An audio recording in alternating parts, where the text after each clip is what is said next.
Network Marketing Pro is proud to present the national bestseller, Go-Pro, 7 Steps to Becoming a Network Marketing Professional, read by its author, Eric-Worre. I remember the day I was introduced to network marketing for the first time. It was January 1988. I was 23 years old and selling real estate for a small company owned by my father and his friend, John Joyce. I was newly married with a little boy. I was already behind on my bills and I was scared. The year before, I had earned about $45,000 in real estate commissions, which was a good thing. The problem was that I'd spent about $60,000 and didn't save any money to pay my taxes, which would be due in just a few months. When John Joyce came to my desk that day and said, "Eric, I think I have a way for us to make some extra money," I said, "Tell me more." He went on to say a good friend of his had something to show us and had invited us to his house. So I got in the car with John and my dad and drove over to check it out. When we arrived, he brought us into his living room, popped a tape into his VCR and hit play. I sat and watched this crazy video. It was filled with mansions and limousines and testimonials of people making fortunes virtually overnight. It was so over the top, I just couldn't believe it to be true. So I proceeded to tell everyone I thought it was a bad idea and I wasn't interested. My natural mental filters just couldn't let it in. Then something interesting happened. John and my dad said, "Okay, that's too bad, but we're going to do it anyway."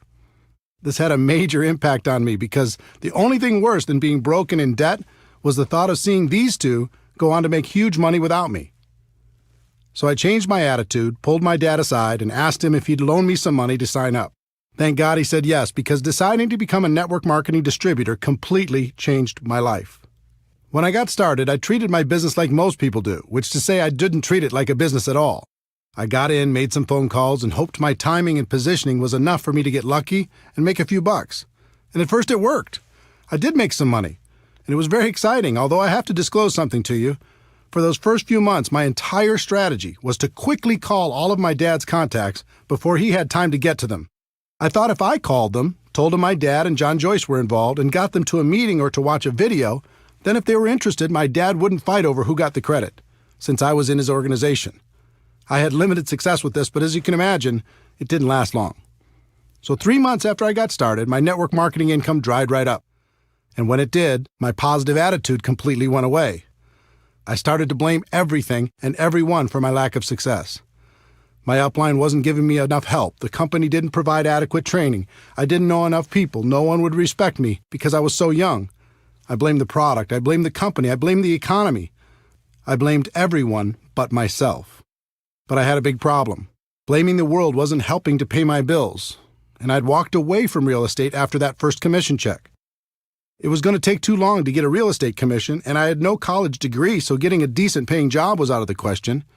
The only place I could go to create some cash flow was back to network marketing.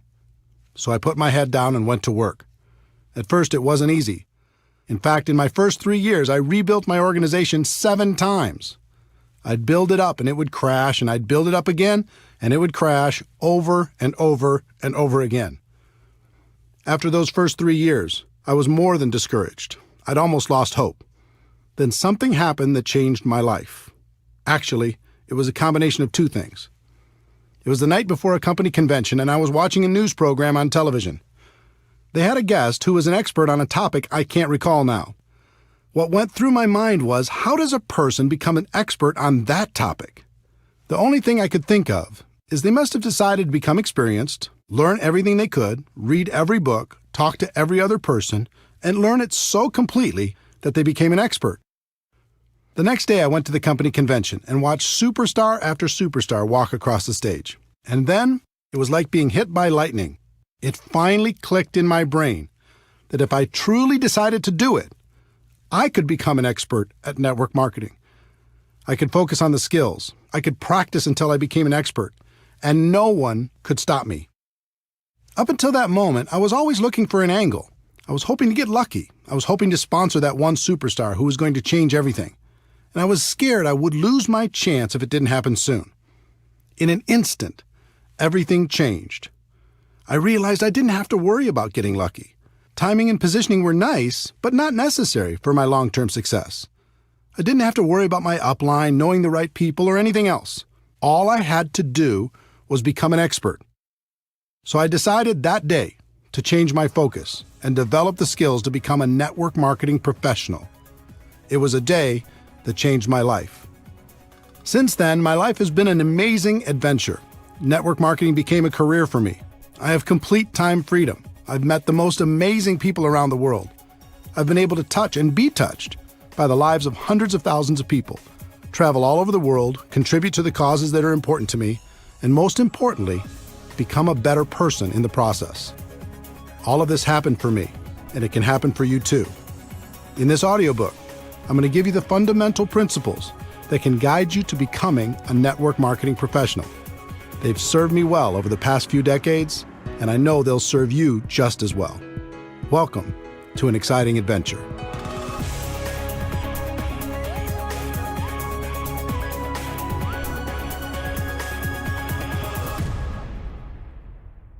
Chapter 1. Network marketing isn't perfect, it's just better. Do you feel restless? Do you feel unsatisfied? Do you feel there must be a better way when it comes to your work and the way you make your living? The good news, there is a better way, but it's different than what you were taught in school. Let me explain. As I travel and speak around the world, I like to play an audience participation game. I ask people to help me create the ultimate business and to tell me specific things they'd like to have in that business and the things they'd like to avoid. It always makes for a very interesting list. If we were face-to-face, I'd do the same thing with you now, but since we're not, let me summarize what people from over 30 countries have told me while creating what I like to call the perfect career list. People usually start naming things they don't want. No boss, no commute, no alarm clock, no employees, no politics, no compromises, no discrimination, no educational requirement. And then as people start to use their imagination in a more positive way, they start to visualize some positive attributes. Something positive, great product or service, unlimited income, residual income, enjoy the people you work with, time freedom, something meaningful, personal growth, lots of perks, international, contribution to worthy causes, low risk, low startup cost, economy proof, tax benefits, fun. Now, you might add some attributes of your own, but wouldn't you agree that's a pretty good start? Imagine being able to enjoy a career with those attributes. All jobs that I know of fall into one of 5 categories: blue collar, white collar, sales, traditional business ownership, and investing. Blue collar careers. Here's the Wikipedia definition of blue collar. A blue collar worker is a member of the working class who performs manual labor. My definition is somebody who labors to fix something, make something, clean something, build something, or service something or someone. In my life, I've worked many blue-collar jobs, and for anyone who's ever engaged in this line of work, there's a certain satisfaction in a job well done. But here's the big question. Can blue-collar work deliver on the perfect career list? The obvious answer is no. Sure, it can deliver on some of the attributes. It might have a great product and a low startup cost or any number of other individual items on the list. But if you really look at it, blue collar just can't get you where you want to be. Not the perfect career. White collar careers. Here's the Wikipedia definition of white collar. The term white collar worker refers to a person who performs professional, managerial, or administrative work, in contrast with a blue collar worker whose job requires manual labor. Typically, white collar work is performed in an office or cubicle. My definition is a person who's employed by someone else to do work other than manual labor or sales. Many people choose a white-collar career as it's one of the most socially acceptable of the options available. It has long been viewed as the safe and secure option. Recently, that's changed. The implied contract that if you're loyal to the company will be loyal to you is long gone. I've also been a white-collar worker in my career. In my experience, there are 2 types of people who do this type of work: achievers and hiders. Achievers are the people who want to perform at a high level. They are ambitious, motivated, and energetic. They are full of ideas and want to move up the corporate ladder, which are great attributes to have. But there is a downside for the achiever. The moment a person decides to be an achiever, they become a target. Their boss sees them as threatening to their job, so they start to hold them down or take shots at their reputation. Their peers see them as a person who will either embarrass them or keep them from getting a promotion, so they start to do what they can to undermine their accomplishments. So to remain an achiever and survive in this hostile environment, a person must become good at one thing that has nothing to do with their productivity, and that's politics. They must learn how to navigate the political world by diminishing their enemies and strengthening their relationship with powerful people. In fact, some of the most successful people in the corporate world aren't achievers at all. They are just pure politicians. So if you decide to work in the corporate environment and to be an achiever, you must accept the fact that you must become a good politician also. Now let's talk about the hiders. These are the people who hate politics but still need a job. They learn not to be the ambitious achiever. They don't stand out. They don't speak up in meetings. They don't bring new ideas. They hide. They keep their heads down and do as they're told. They do just enough so they aren't talked about negatively. They survive. And this has worked for decades. But in the new economy, it's becoming much more difficult to hide. And people are running out of time. So back to our perfect career list. Can a white-collar job deliver on the list? Again, the clear answer is no, certainly in not very many areas. Sales.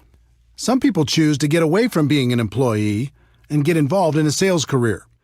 This is certainly more adventurous because typically salespeople are paid on their production instead of by the hour. I've known thousands of salespeople. There's a common theme I've noticed over the course of my career. The typical salesperson will have a period of time where everything goes perfectly.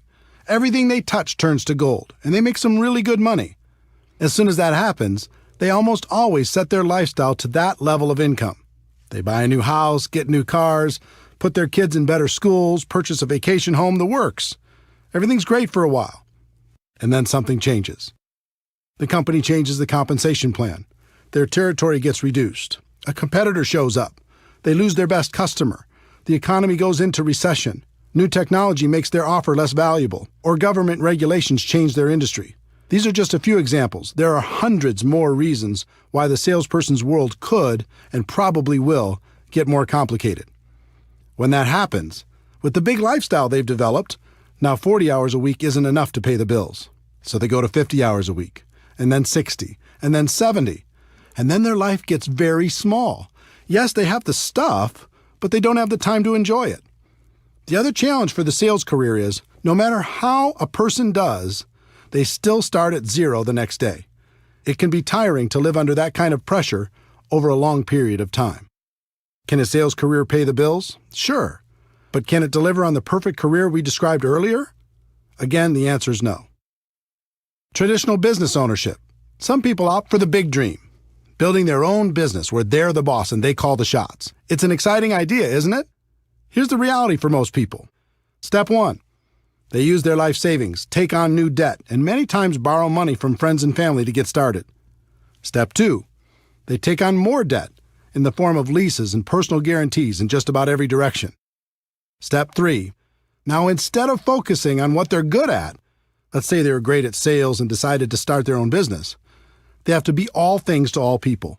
They act as attorney for legal matters, accountant for financial matters, babysitter for employee matters, negotiator for purchasing matters, and collection agency for accounts receivable matters.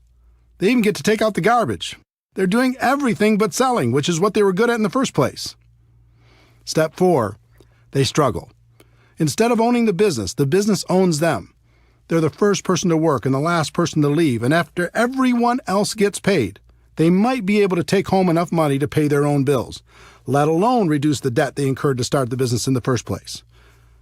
Step 5. They succeed or they fail. They either hit a point down the road where the business is successful, or they fail, many times filing for bankruptcy and falling back into a corporate or sales job. And even if they are successful, that usually means a lifetime of long hours and stress. Sounds romantic, doesn't it? If you haven't started your own business before, ask friends who have if this description isn't accurate. Most people who start their own traditional business aren't worried about getting a return on their investment. They just want a return of their investment. It's pretty clear that traditional business ownership can't provide the perfect career as we've described it. The investor. The last category of ways to earn a living in the world today is to be an investor. And what do you need to become an investor? Money, right? If you don't have a lot of money, it's going to be very difficult to earn a living from the return on your investments, especially if you try to be conservative to reduce the risk of loss. But let's say you do. What's the next thing you need in order to be a successful investor? You need to have incredible knowledge and skill. I know more people than I could count who were skillful real estate investors over the years. But when things radically changed in the real estate market, their skill couldn't help them. They lost big. Would you like to invest in someone's traditional small business? Good luck. In most cases, you won't be an investor. You're more likely to be a philanthropist. How about the stock market? People do great there, don't they? A few do, at least from time to time. But I know more people who've lost than have won, especially in the past decade. It's very difficult to have guaranteed returns when you're not in control. And trust me, as an investor, you are not in control. Anything can happen, and it can happen overnight. Let me tell you a story to illustrate that point. In late 2001, I was living large.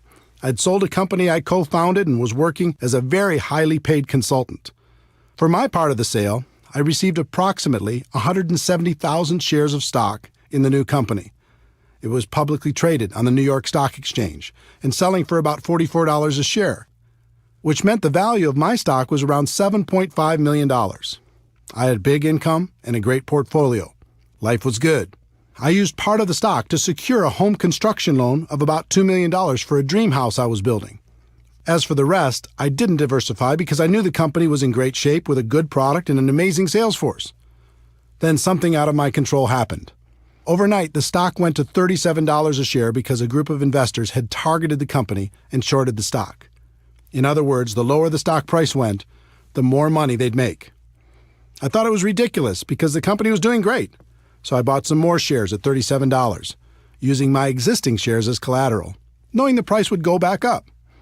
It went to $33. I bought more shares. It went to $27. I started getting margin calls, which meant if I didn't send them money, they were going to start selling my shares to cover the losses. I didn't have it to send. The stock continued to go down. It went all the way to $10 a share, and my $7.5 million was gone. Poof. All in less than 90 days. Now, the stock eventually came back and the company was taken private for $65 a share, but I wasn't there to capitalize on it. I was wiped out. Could I have been smarter? Sure. Did I make mistakes? Absolutely. But here's the lesson. If you're going to be an investor, you have to accept that things will be taken out of your control from time to time. And when that happens, it can be very expensive. So back to our perfect career list. Can being an investor deliver on that list? I don't think so. We've talked about blue-collar work, white-collar work, sales, traditional business ownership, and investing. And none of them can deliver on our perfect career list. So is the perfect career even possible? The answer is yes, but to get there, you need to understand that everything is changing. The old models of compensation are dead or dying, and we are going through the biggest economic shift in any of our lifetimes. The new economy, the world as you know it, has changed. For the people who don't recognize that fact, it will be the worst of times. For the people who do, it will be the best of times. Over the last 100 years, an interesting phenomenon occurred. The rise of the corporation became the standard in society. The safe and respected place for people to exist in the world was as an employee. Step 1, go to school and learn how to be an employee. Step 2, find a company that will employ you. Step 3, work for that company for 40 years. Step 4, retire. In recent decades, the promise of being rewarded by the company for your loyalty and hard work has been exposed as a myth. People began to realize the loyalty they were giving to their company was not being given in return. So a different process evolved. Step 1, go to school to learn to be an employee. Step 2, find a company that will employ you.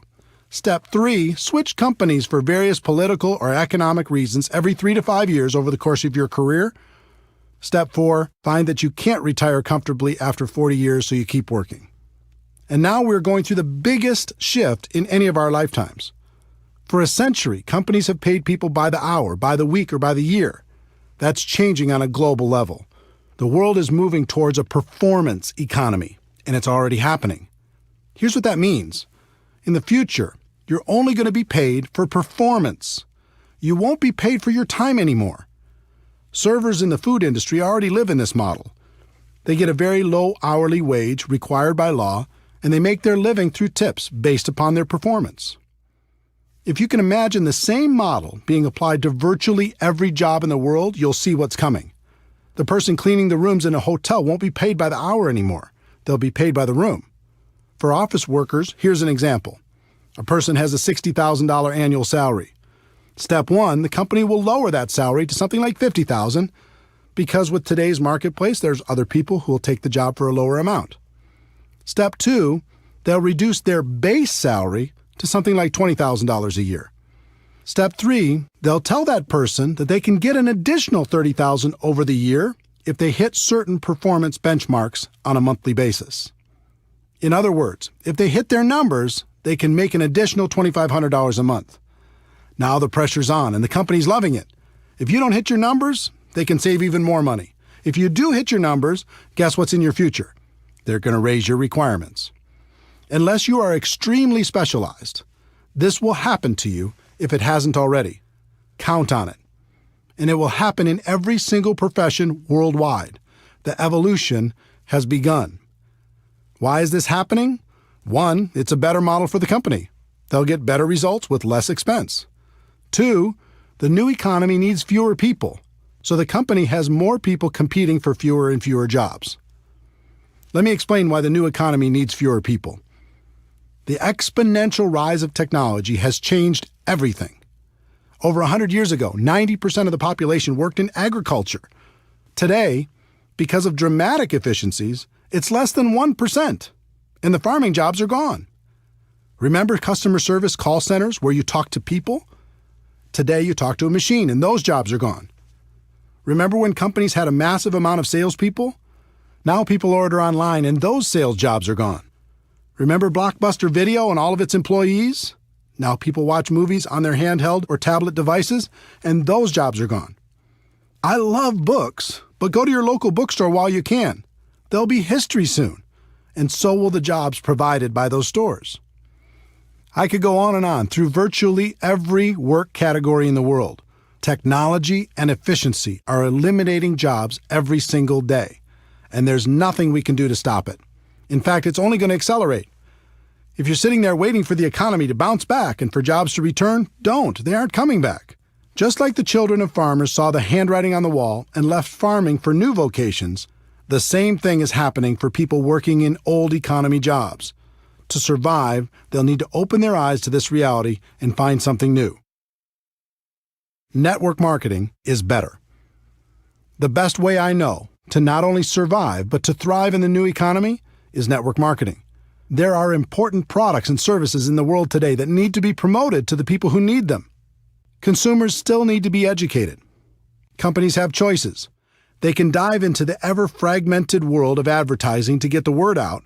They can hire a large and expensive sales force to sell their products or services, or they can utilize network marketing to tell their story to the world. More and more, companies will choose to use network marketing because it fits the new economy. They can provide all the corporate support and paid distributors on a purely performance basis to promote their products. It's extremely efficient because in the new economy, word-of-mouth advertising continues to work better than any other form of promotion. The company can just take the money they would have spent on advertising and promotion and pay it to their distributors to spread the word. What that means for you as an entrepreneur is that you can receive all the benefits of traditional business ownership without the typical risks. And there will be no cap on your income because network marketing companies want you to make as much as possible. If you're going to be paid for performance anyway, why live with the cap? The catch to network marketing. This all sounds great, and it is. But there's a catch that most people won't tell you. Here it is. You must accept a temporary loss of social esteem from ignorant people. That means for a while, people still living in and trying to function in the old system will think less of you. They won't understand. They'll think you're crazy for being involved in network marketing. And actually, the word accept isn't completely accurate. You need to do more than that. You need to embrace the temporary loss of social esteem from ignorant people. You are seeing the future before it becomes apparent to everyone else. You are the smart one. You are the person taking action to live a better life. There's a reason why people will think less of you, and it's not just because they're stuck in the old system. Let me see if I can help you better understand this, because if you decide to make network marketing your profession, it's important to know. Most people have either joined a network marketing company or know someone who has. This is what goes through the mind of virtually every person who decides to get involved. I can think of 5 or 6 people who might do this too. My sister'd be great. My friend loves this kind of thing. I know this other person who'd be amazing. Okay, I'll join. In other words, they aren't joining a profession. They're just hoping to get lucky, sign up a few people to cover their own startup costs, and sit back and wait for the money to roll in. The allure of being paid for someone else's efforts is powerful, but often badly misunderstood. They haven't started a real business. They just purchased a glorified lottery ticket. Imagine a lottery ticket with 6 scratch-off spots. Those spots represent each of the people the new person thinks will certainly join. They approach those people and try to get them to join. And because of their lack of skill, most of them end up with nothing, just like the lottery ticket. This becomes just another lost opportunity. And since they've acted in unskilled ignorance, they may have damaged some friendships as well. So they rip up the ticket. And instead of taking responsibility for not really starting their business, they blame network marketing and make sure to tell the world, look, I've been there. I've done it. I talk to every person I know, and network marketing just doesn't work. Save your money.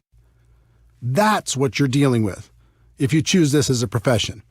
The opinions of ignorant people who think they've done it right and it doesn't work. If that's going to be too hard to handle, then network marketing isn't for you. But if you can embrace it, the world is yours. The people who embrace this get paid big money. Companies will pay unlimited amounts to people who can help blind people see, who can educate the ignorant, and who can build a community of like-minded people. Some people like to say perception is reality. I hate that saying. All great leaders in the world have ignored it for centuries. What if Nelson Mandela had said perception is reality? What if Martin Luther King Jr. had said perception is reality? What if Steve Jobs had said perception is reality? The great leaders of the world said, reality is reality, and I'm going to do everything possible to help people understand that fact. The truth is, network marketing isn't perfect. It's just better. And that's reality.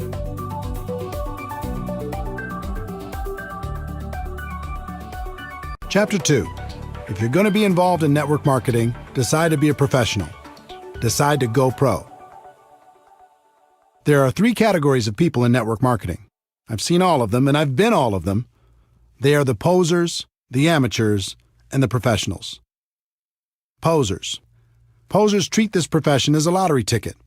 They're hoping to hit it big with as little effort as possible. When I first started out, I was a poser, hoping to ride on my dad and his partner's coattails. Luckily for me, I got some results, and that kept me going, at least in the short term. But I think you can agree with me that remaining in the poser category is a bad idea. Within about 90 days, I moved out of that category and became an amateur. Amateurs. Amateurs focus on different things. One of the things I continued to focus on as an amateur was luck. I was really hoping to get lucky and sign that monster distributor who was going to make me rich. We've all heard the stories of some person who had their lives completely changed by one sign-up. In reality, even if some of those stories are true, it really doesn't serve our profession very well because it makes people spend their time hoping for that big hit. The second thing I focused on as an amateur was timing. I was always worried about timing. Did I get in early enough? Could I be the youngest top person in my company? How many other leaders were already in my local market? Were there too many to compete against? Were there enough to get true momentum? How was the company? Was it too big? Did I miss the growth curve? Was it too small? I was obsessed with the idea of timing. The third thing I focused on as an amateur was positioning. Was I in the right organization? Did other people have a better position than me? Maybe I didn't have the right upline. Would I do better somewhere else? And the fourth thing I focused on as an amateur was shortcuts. I was always looking for an angle. Any gimmick that came down the road, I was up for it. Newspaper advertising? Okay. Help wanted signs by the side of the road? Let's do it. Passing out flyers at the mall? I'm in. Going door to door? Let's try it. The internet didn't exist when I was an amateur. Just imagine how crazy I would have been over all the internet tactics I could have used to distract myself. What that meant was, every time I heard of some shiny new approach being trained by anyone in the world, I was digging into it to try to find the shortcut. And then I finally made the decision to go pro. Wikipedia's definition of a professional is a person who is paid to undertake a specialized set of tasks and to complete them for a fee. My definition of a network marketing professional is a person who is an expert at the skills required to build a large and successful network marketing organization. There is a phrase in our profession that does more harm than good. It says, "Ignorance on fire is better than knowledge on ice." The point of this phrase is that it's better to be excited and ignorant than it is to be apathetic and smart. That may be true, but why do we have to choose one or the other? Let me give you an example. Let's say you're in need of an operation. At the hospital, you meet your doctor. He comes in and says, "I'm very excited to conduct your operation. I'm so passionate about it I could hardly sleep. No one on earth wants to help you more than I do." You say, "Wow, thanks, doctor. How long have you been doing these type of operations?" And he says, "Well, I've never had any schooling on this particular operation, and I've never practiced, and I've never done one, but it doesn't matter because I'm so passionate." How are you going to feel? Enthusiasm is great, but eventually you have to marry that passion with skill. Professional athletes will devote endless hours to preparing for competition, but when they join network marketing, they won't give one day's worth of effort to learning our skills. Doctors will devote a decade of their lives at huge financial expense to become physicians, but when they join network marketing, they won't give a month's study and practice to becoming a network marketing pro. In his book Outliers, Malcolm Gladwell's research showed it takes approximately 10,000 hours of practice to reach the expert level at anything. With 4 hours a day of practice, that adds up to about 7 years. That formula applies to network marketing as well. It's going to take about 7 years for you to become world-class. The good news is the profession is very forgiving, and you can earn a lot of money while you're becoming an expert. The trick is not to get complacent. Don't stop learning while you're earning. When I made the decision to go pro, everything changed for me. I stopped focusing on luck, timing, positioning, and shortcuts. I even stopped focusing on the money. My world changed when I started focusing on the skills and made the commitment to practice until I mastered them. Another thing happened when I decided to go pro. All of a sudden, my group started to grow. It was like people could sense my change of focus and my commitment to excellence, and they wanted to be part of it. Think about a time in your life when you were around a person committed to excellence. It might have been a teacher, a coach, a boss, or a friend. How did it make you feel? It was inspiring, right? You'll find you'll be an inspiration to others when you make this important shift. Bottom line, if you're going to be involved in this great profession, decide to do it right and treat it like a profession. If you go pro, this business is great. If you stay a poser or an amateur, you're going to be miserable. And by now, you've noticed I use the word profession a lot. I do that on purpose. Network marketing is more than just a project. It's not an industry, it's a profession. If you do it right, it's truly a career choice. It can take you out of working in a job that doesn't make you happy to a place of total freedom. That's why I call my website networkmarketingpro.com. Here's what I tell people every day. Ladies and gentlemen, my wish for you is that you decide to become a network marketing professional, that you decide to go pro. Because it is a stone-cold fact that we have a better way. Now let's go tell the world. When the site launched on March 11, 2009, very few people called themselves network marketing professionals. That's no longer the case. Millions of people have changed the way they think about our business, and I'm proud of that fact. I look forward to the day when it's common for people to hear, "I'm a doctor, but I'm also a network marketing professional. I work in construction, but I'm also a network marketing professional. I'm an athlete, but I'm also a network marketing professional." The more people hear those words, the more the world will be ready for a better way.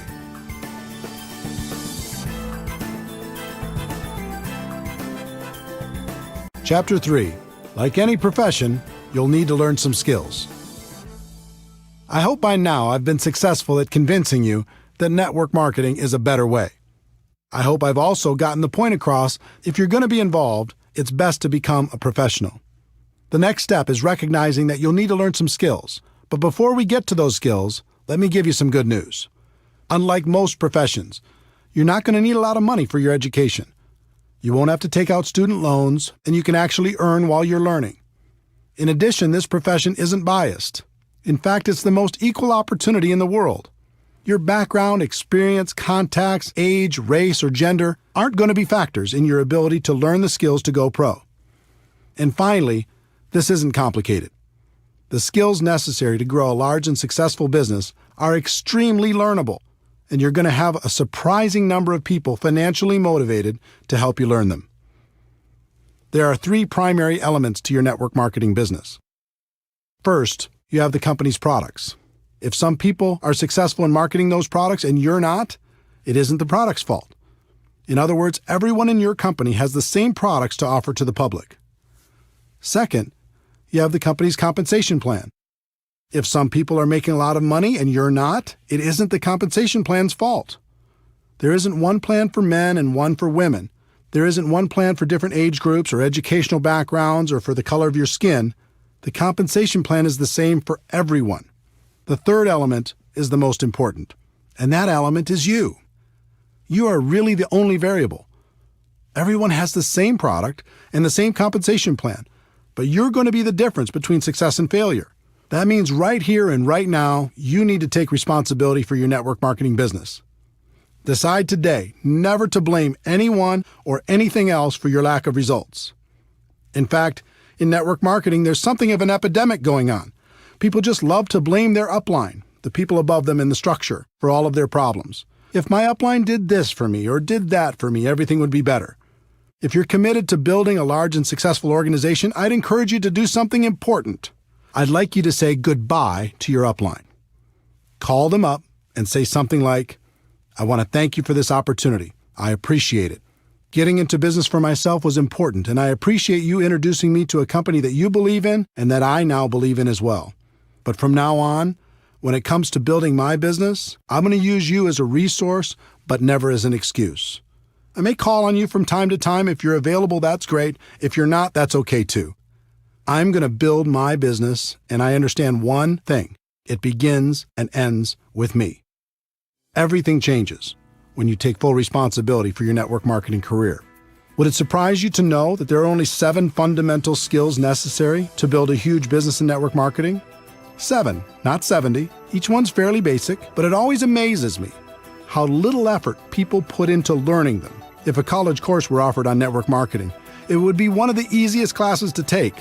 It's not rocket science, but you'll be happy to know it's one of the highest paid skill sets in the world. Let's explore each of them together.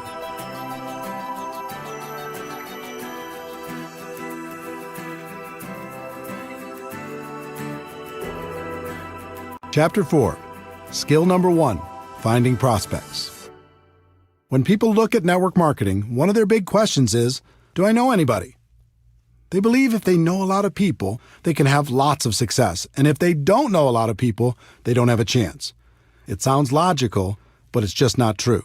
As I mentioned in Chapter 2, there are 3 kinds of people in network marketing: posers, amateurs, and professionals. When it comes to finding prospects, the posers will make a mental list of 3 or 4 or 5 people they hope will join their business, and their entire future is based upon the response of those few people. If they're lucky enough to get one of them, they can extend the life of their career for a short time. They might even make another mental list of 3 or 4 people. Hopefully, they'll eventually decide to stop being a poser and upgrade to the amateur ranks. Would it surprise you to know that approximately 80% of all the people who join network marketing approach the task of building a business as posers? It's true. 8 out of 10 distributors first approach their business with the poser mentality. They make a small mental list and see what happens. They never set out to develop the necessary skills. Your job is to make sure you're not one of them and to help your team do the same. Educate people. Help them understand how powerful this opportunity can be if they treat it with respect. For the posers, their only real chance is luck, and that luck had better happen fast. The second group is the amateurs. Instead of a small mental list, these people make a written list, which is a step in the right direction. Let's say they make a list of 100 prospects. They charge out there with excitement, but not a lot of skill. They begin prospecting and their list begins to diminish. As it grows smaller and smaller, their anxiety grows higher and higher. Their biggest fear is running out of people to talk to. I know that was my biggest fear. In my early 20s, my list wasn't anything to brag about. As I mentioned before, I tried to use my parents' contacts at the beginning, and it didn't take long for me to run out of names. Soon everyone in my world knew what I was doing and had either said yes or no. It was scary. I felt like if I didn't find some great people from my list and find them soon, I was going to fail in this business. It never occurred to me that finding quality people to prospect was a skill. Up until this point in my career, I always viewed the list as the ticket to wealth. If you had a good list, you'd succeed. And if you had a bad one, you either had to get lucky or you'd fail. When I came to my defining moment and committed to become a professional, I began to study the people who'd built large and successful organizations. I found that the professionals approached finding people to talk to as one of their core skills. It was part of their job to find new people. They weren't interested in luck. They weren't worried about running out of people. They developed the skill to make sure that never happened. The professionals started with a written list, but then they made the focused commitment to never stop adding to the list. They created something called an active candidate list. And I'm going to show you how to do the same thing. One of the people who taught me how to do this well was Harvey Mackay, author of the huge best-selling book, How to Swim with the Sharks Without Being Eaten Alive. Harvey is a good friend, and he's also one of the best networkers in the world. I once asked him how he built such a large and influential list of friends. He told me at the age of 18, his father sat him down and said, "Harvey, starting today and for the rest of your life, I want you to take every person you meet, get their contact information, and find a creative way to stay in touch." He's done that for over 60 years. And today his list of friends totals more than 12,000 people. And these just aren't social media friends. They're real friends. And I consider myself fortunate to be one of them. If you want to master this skill, follow these 4 simple steps. Step 1. Make your list as comprehensive as possible. Include every person you can think of. Every person. It doesn't matter if you think they are a prospect or not. Your database will be one of your most important assets. Everyone goes on the list. If they're negative, put them on your list. If you hate them, put them on your list. If they're your best friend, put them on your list. If they said, "I'll never be involved in network marketing," put them on your list. If they're 98 years old, put them on your list. If they're 18 years old, put them on your list. It's important to do this because as you empty your mind out on paper, it will make more room for new context to find room in there. When you write down your nephew, you begin to think about the circle of people around your nephew. All of these connections will become apparent to you as you make your list more and more comprehensive. Think about everything. Every organization you've ever been involved in, every group you've ever been a part of, everything you've ever done. If you do this right, it'll end up being hundreds and hundreds and maybe even thousands of people. You're not required to prospect everyone on your list. That's up to you. But it's extremely important to do the work necessary to truly capture your network on paper. Step 2. Have you heard of the concept that we're all only 6 contacts away from any person in the world? 6 degrees of separation? I'm not sure if that's a myth or if it's true, but I believe in the concept. So step 2 is looking at your list and thinking about the people they know. The 2nd degree of separation. Chances are you'll know most of them also. Think about members of your family. Who do they know? Add them to your list. Think about your friends. Who do they know? Add them to your list. Think about all the relationships in your life. Who do they know? Add them to your list. Don't worry about what you're going to do with this list yet. We'll talk about that a bit later. Just keep building it. Step 3. Constantly expand your list. This is why the professionals call this an active candidate list. It never stops growing. The pros have a goal to add at least 2 people to their list every single day. They may not prospect them, but as Harvey Mackay's father said, they go on the list, and you should find a creative way to stay in touch. Harvey's book, Dig Your Well Before You're Thirsty, deals with this concept. If you think about this as a core skill, you realize it isn't very hard. You come into contact with people every day. Just add them to your list. You meet people through online social media. Add them to your list. You do business with new people. Add them to your list.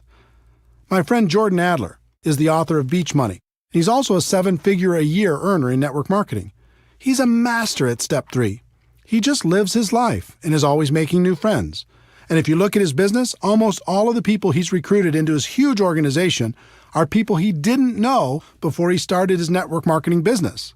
He's a pro. Professionals develop a higher level of awareness. They pay attention to the world. They know they'll be introduced to new people all the time. Posers and amateurs don't even notice. They just go through their day saying, "What people? I don't see any people." How hard would it be to raise your awareness and add 2 new people a day to your list? Think about it. If you did that 6 days a week, that is over 600 new people a year. Do that for 5 years, and it's over 3,000 people. Can you see why professionals don't worry about running out of people to talk to? Please understand, I'm not saying you should assault these people with your pitch the moment you're introduced. Some people in network marketing make that mistake, and it's not good. Just add them to your list, make friends, develop a connection, and when the time is right, you can help them understand what you have to offer. Step 4, network on purpose. Professionals network on purpose. It's hard to meet new people if you're hiding from the world. Get out there, have some fun, join a new gym, have fun with a new hobby, volunteer for a cause that's important to you. Find places and organizations where you can meet new people. Not only will it be good for your business, but you'll also make some great friends.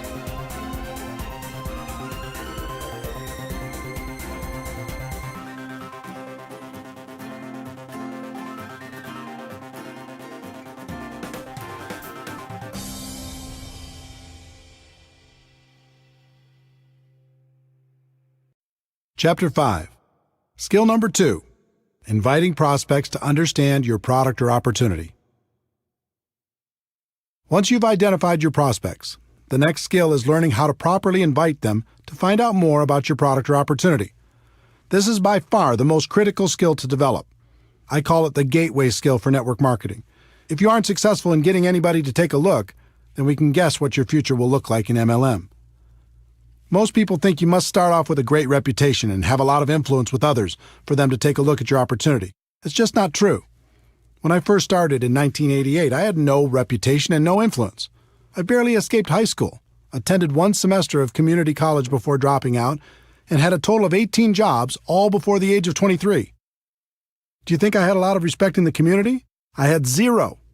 And since I was a $5 to $10 an hour person, all of my friends were the same, so they weren't much help. Most of them were still living with their parents. But I was desperate, and I was scrappy. In the beginning, I made up in numbers what I lacked in skill. I called everyone I knew, and I gave them my pitch. A few of them joined. Most didn't. I placed ads in the local newspaper. I gave all of the people who responded my pitch. From all of that activity, a few joined. Most didn't. I tried everything. I was like a hunter with the goal of bagging an elephant. I went around with my gun/opportunity in my hand and shot at everything that moved. I didn't really care about relationships. All I cared about was getting the new recruit. My attitude was some will, some won't, so what, next. But because I was a hunter, everyone around me felt hunted, and they started to avoid me, and it wasn't fun. Even worse, the people I did get to join my business tried to do the same thing I was doing, failed, and then quit. After 3 or 4 years of frustration, I came to my defining moment and started studying successful people in MLM to see what they did. What I found surprised me. They weren't hunters. They were more like farmers. They built relationships. They built friendships. They learned how to build trust with the people they met, and were able to skillfully transfer the belief they had about their products and opportunity. Their goal wasn't to immediately recruit their prospects. Their initial objective was to educate their prospects on what they had to offer, and then let those prospects decide if it was something they wanted to do. This was a huge switch in strategy for me, and I began to look at things differently. I put myself in the prospect's shoes and thought about what would be attractive to me, and alternatively, what would cause me to put up my defenses. I realized why the pros had such great results. Instead of acting like sharks, they were more like coaches or consultants. They built relationships and then offered common-sense solutions to people's problems. Who wouldn't like that? The other thing I noticed with the professionals is they didn't pitch their product or opportunity. Instead, when the timing was appropriate, they just invited people to do one of two things, based upon the individual prospect situation. The first thing they did was invite people to attend some sort of event, such as a one-on-one or two-on-one meeting with another member of their team, or a 3-way phone call conversation, a small group presentation in their home, an online webinar, a local hotel meeting, or some larger company event or convention. Professionals understand that personal interaction is a critical component when it comes to building trust and transferring belief, so they try to connect people as much as possible. The second thing they did was invite people to review some sort of tool. I'm a big believer in using tools to help educate a prospect. Tools take many forms. There are CDs, DVDs, magazines, brochures, websites, and online presentations. With some companies, you can even let people sample the product and treat that as a tool. There's no question that technology continues to evolve, offering more and more convenient ways to help educate prospects. but I have to interject a personal opinion based upon experience. While technology allows us to get people quality information quickly, there's nothing like a physical tool. In a world of bits and bytes and in a network marketing world where it's important to build trust, a physical tool makes it real. Of the two methods used to help educate the prospect, events are the most effective. There are lots of reasons. There's a physical interaction from meeting with people, and that helps build trust. There's the important element of social proof. It's valuable for the prospect to see that there's other people actively involved and find out what those people are like. There's education on the product and the financial opportunity. They get to see firsthand the kind of support that's involved, and they realize they won't have to do everything by themselves. In most cases, there's an excitement and urgency at these events, and they get to hear stories of how things are going for other people. Those are some of the benefits. The only downside to events is they can be difficult to schedule and confirm, especially for a brand new person. If you don't have the skills, it's fairly common to invite 20 people and have 1 or 2 show up, and that can be very discouraging. For building a large and duplicating organization, I've found that a tool is a better first step. Remember, our goal is education and understanding.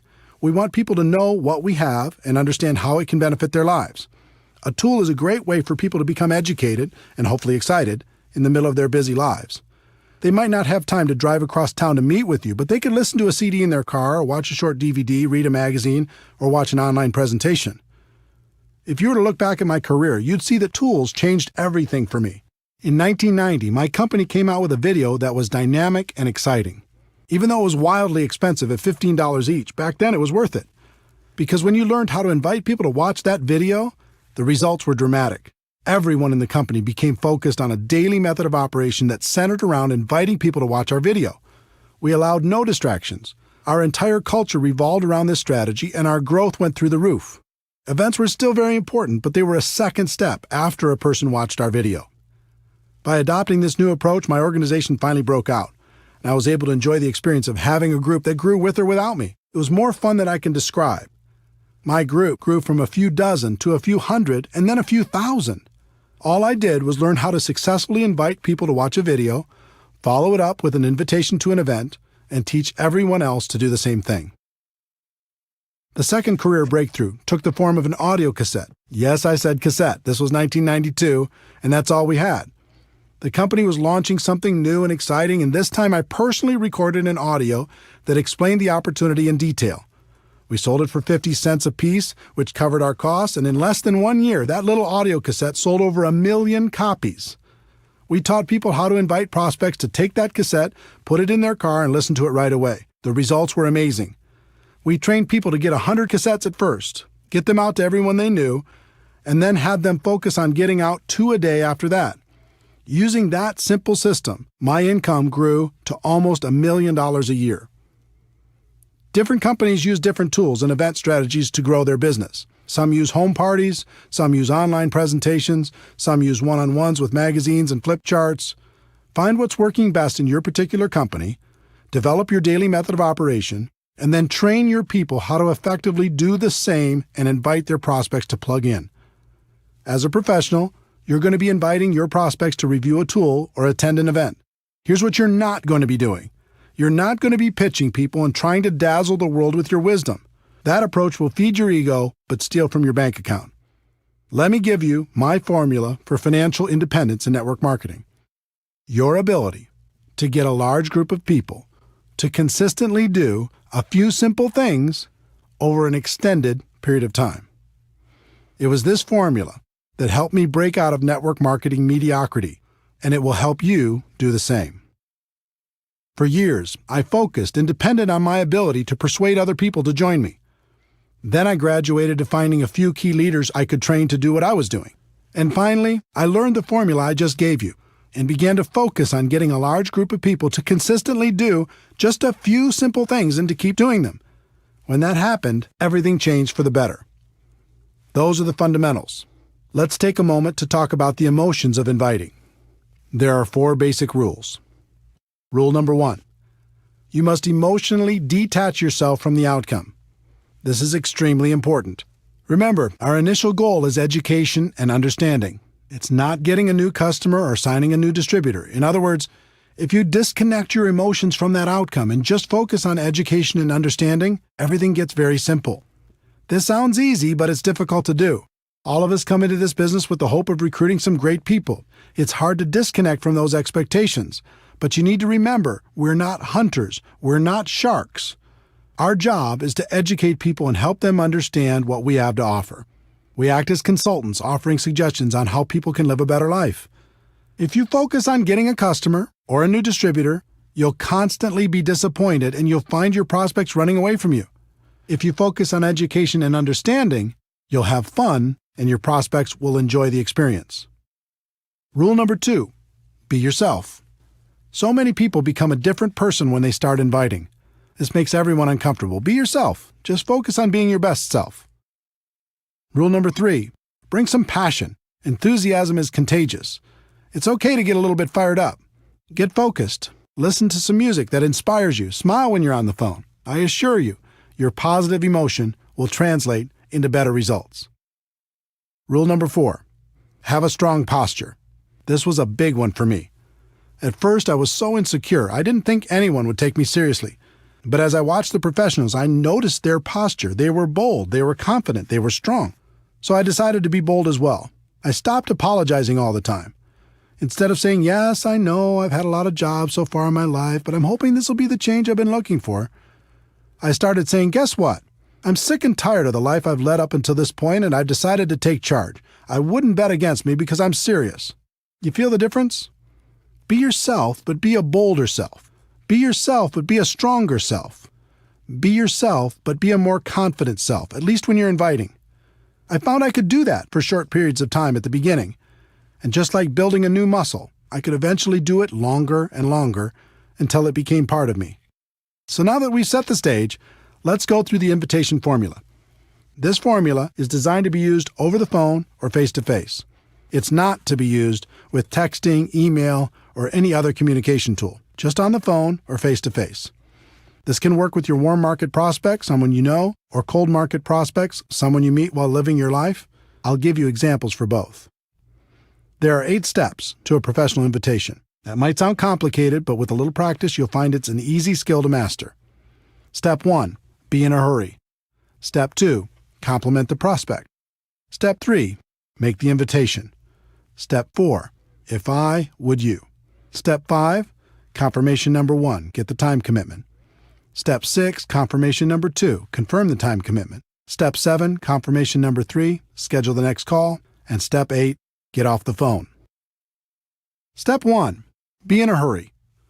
This is a psychological issue. People are always more attracted to a person who has things going on. If you start every call or face-to-face conversation giving the impression that you're in a hurry, you'll find your invitations will be shorter, there will be fewer questions, less resistance, and people will be more respectful of you and your time. Examples for warm market prospects. I don't have a lot of time to talk, but it was really important I reach you. I have a million things going on, but I'm glad I caught you. I'm running out the door, but I needed to talk to you real quick. Examples for cold market prospects. Now isn't the time to get into this, and I have to go, but I have to run, but get the message? Set the tone with some urgency. As for the examples I'm sharing with you, don't worry too much about the exact words. Just focus on the concept and use your own words. Let people know you're busy, you've got a lot going on, and your time is short, but it was important for you to talk to them real quick, and do it with some passion in your voice. Step 2, compliment the prospect. This is critical. The sincere compliment, and it must be sincere, opens the door to real communication and will make the prospect much more agreeable about hearing what you have to say. Examples for warm market prospects. You've been very successful, and I've always respected the way you've done business. You've always been supportive of me, and I appreciate that so much. Great to use with family and close friends. You have an amazing mind for business and can see things other people don't see. For as long as I've known you, I thought you were the best at what you do. Examples for cold market prospects. You've given me some of the best service I've ever received. You're super sharp. Can I ask what you do for a living? You've made this a fantastic experience. The key to the compliment is it must be sincere. Find something you can honestly use to compliment your prospect and use it. This simple step will literally double your invitation results. When you start with urgency and a compliment, it becomes very difficult for a person to react negatively to your invitation. People don't hear compliments very often. It feels good. You'll find your prospects will become very receptive. If you study the pros, you'll find they are constantly putting people in a good mood through their honest and sincere compliments. It helps to build rapport. It helps to open people's minds. And mostly, it helps achieve our goal of education and understanding. Step 3. Make the invitation. This is a situation where one size does not fit all. There are 3 kinds of invitation approaches for the network marketing professional. The direct approach. This is used when you're inviting people to learn more about an opportunity for them. Most people use a direct approach for all of their prospects. It usually goes something like this: I found a way for you to get rich. Let me tell you all about it, blah, blah, blah. I understand the passion, but really, who's going to get excited about that unless they're getting a call from a millionaire? That doesn't mean the direct approach doesn't work. It does. It has an important place in your invitation process, but it should be reserved for people who know and respect you, or for people that you know are searching for something better. Examples for warm market prospects. When you told me you hated your job, needed more money, wanted to find a new house, etc., were you serious or were you just kidding around? They'll almost always tell you they were serious. Great, I think I found a way for you to get it, solve the problem, make that happen. This is for situations where you know an area of their dissatisfaction, need, or desire. I think I found a way for us to really boost our cash flow.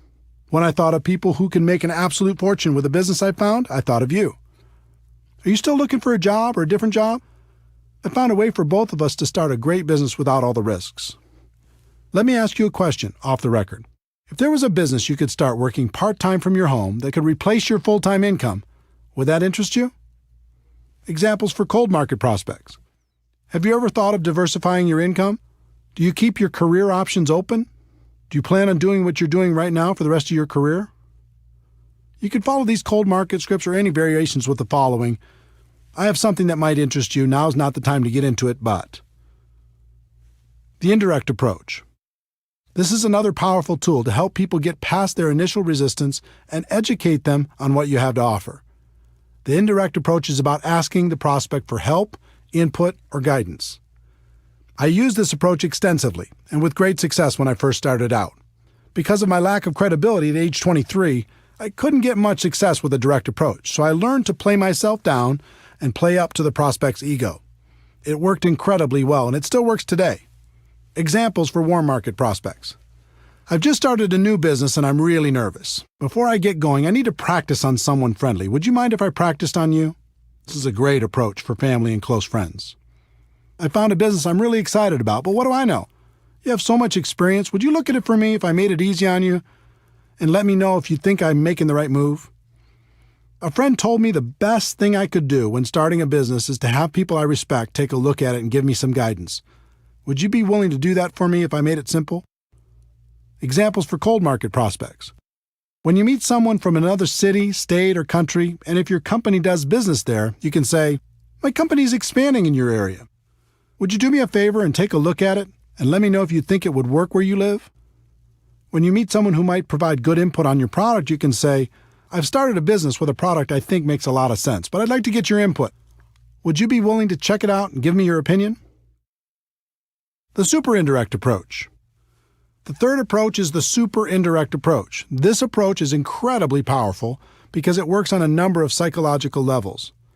In this approach, you tell prospects they aren't a prospect, and you're just interested in finding out if they know someone else who might benefit from your business. It's very effective. Examples for warm market prospects. The business I'm in clearly isn't for you, but I wanted to ask, who do you know that's ambitious, money-motivated, and would be excited about the idea of adding more cash flow to their lives? Who do you know that might be looking for a strong business they could run from their home? Who do you know that's hit a wall with their business and might be looking for a way to diversify their income? I'm working with a company that's expanding in this area, and I'm looking for some sharp people that might be interested in some additional cash flow.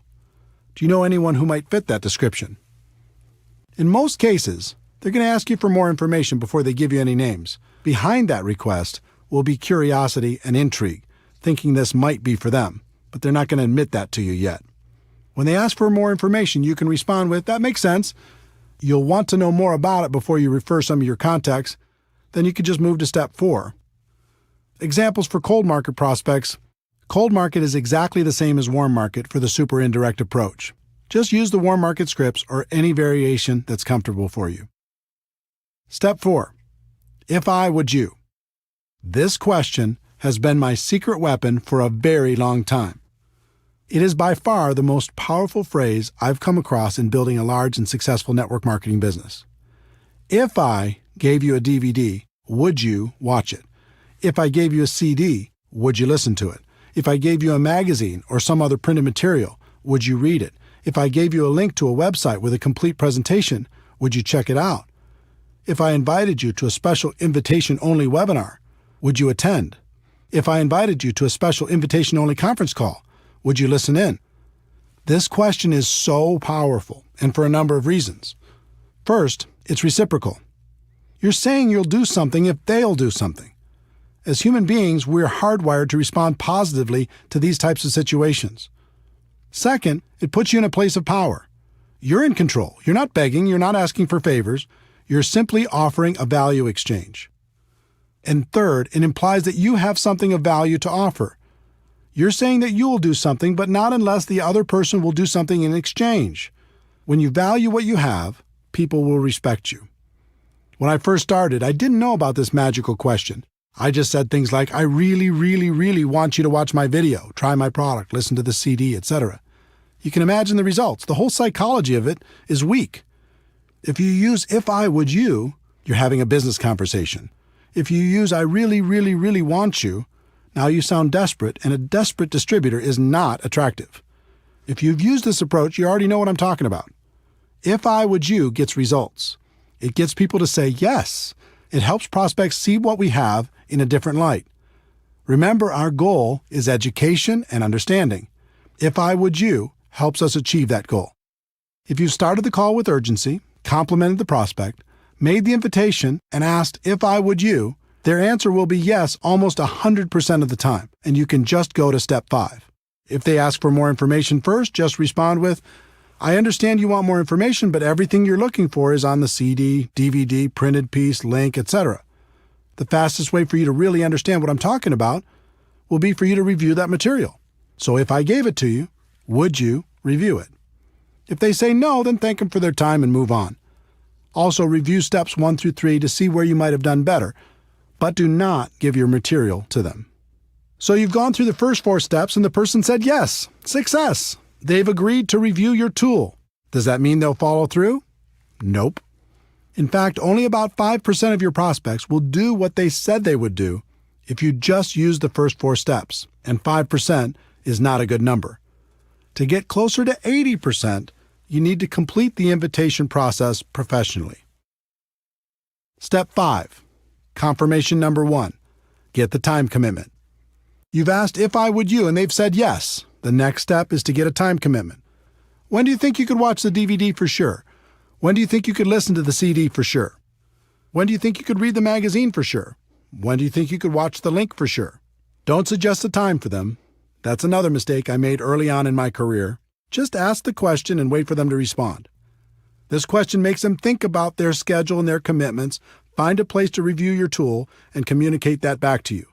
In other words, it makes it real. When you first asked if I would you and they said yes, it was someday. When you get the time commitment, it starts to be real. The only thing that matters is that they give you a time. It doesn't matter what that time is. Let them think about their schedule and tell you when they will have reviewed the materials for sure. About 90% of the time, they'll give you an answer. The other 10% of the time, they'll be vague, saying something like, I'll try to do it sometime. If they do that, then tell them, I don't want to waste your time or mine. Why don't we just lock in a time when you'll have seen it for sure? Remember, they've already said they'll review it in step 4. This is just confirming the time. The key to all of this is that they've now said yes twice. The first time when they answered if I would you, and the second time when you received a time commitment from them. So now you can give them the tool, right? Wrong. You're not done yet.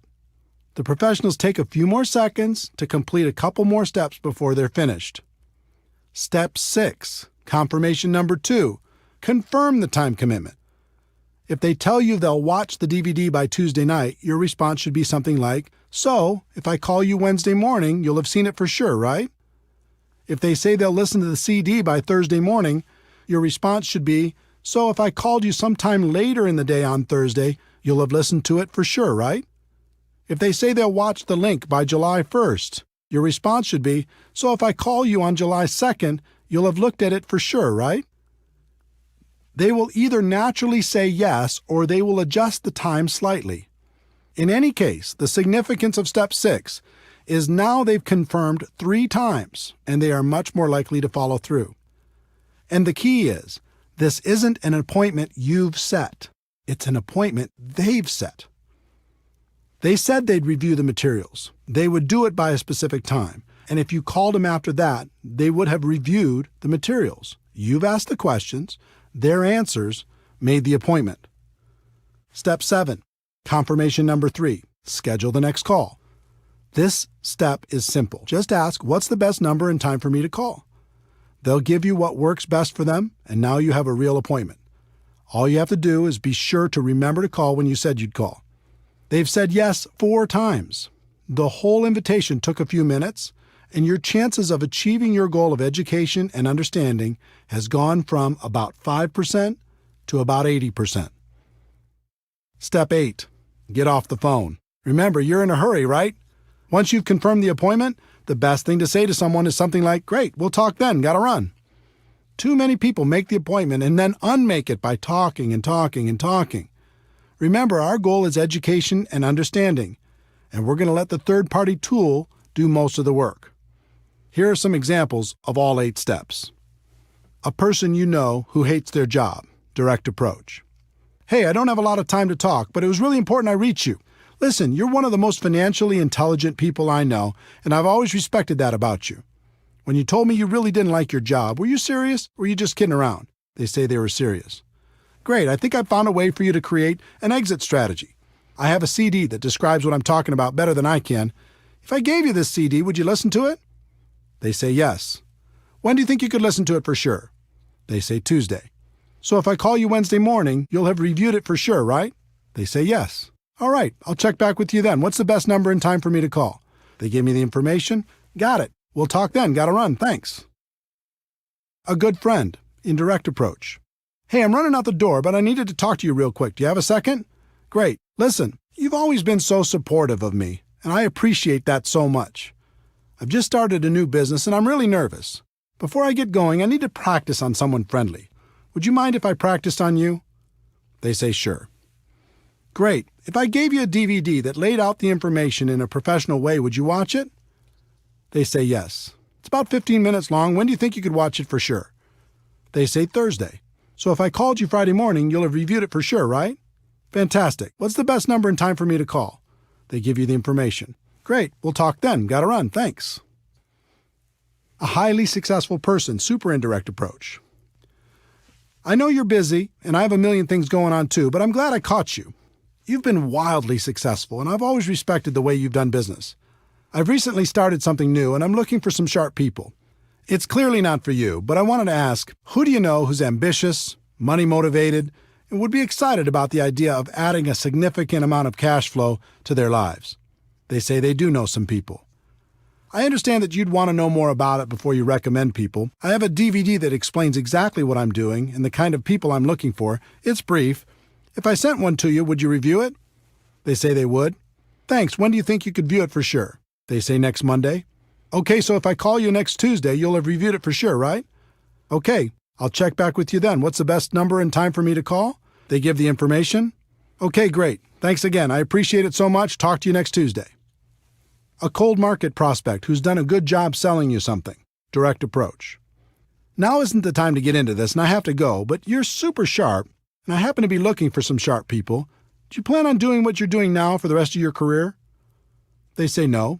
"Good. I have something that might interest you. Now isn't the time to get into it, but I have a DVD that explains it all in great detail. If I gave it to you, would you watch it?" They say yes. "When do you think you could watch it for sure?" They say Sunday. "So if I called you Monday, you'll have reviewed it for sure, right?" They say yes. "All right, I'll check back with you then. What's the best number and time for me to call?" They give you their information.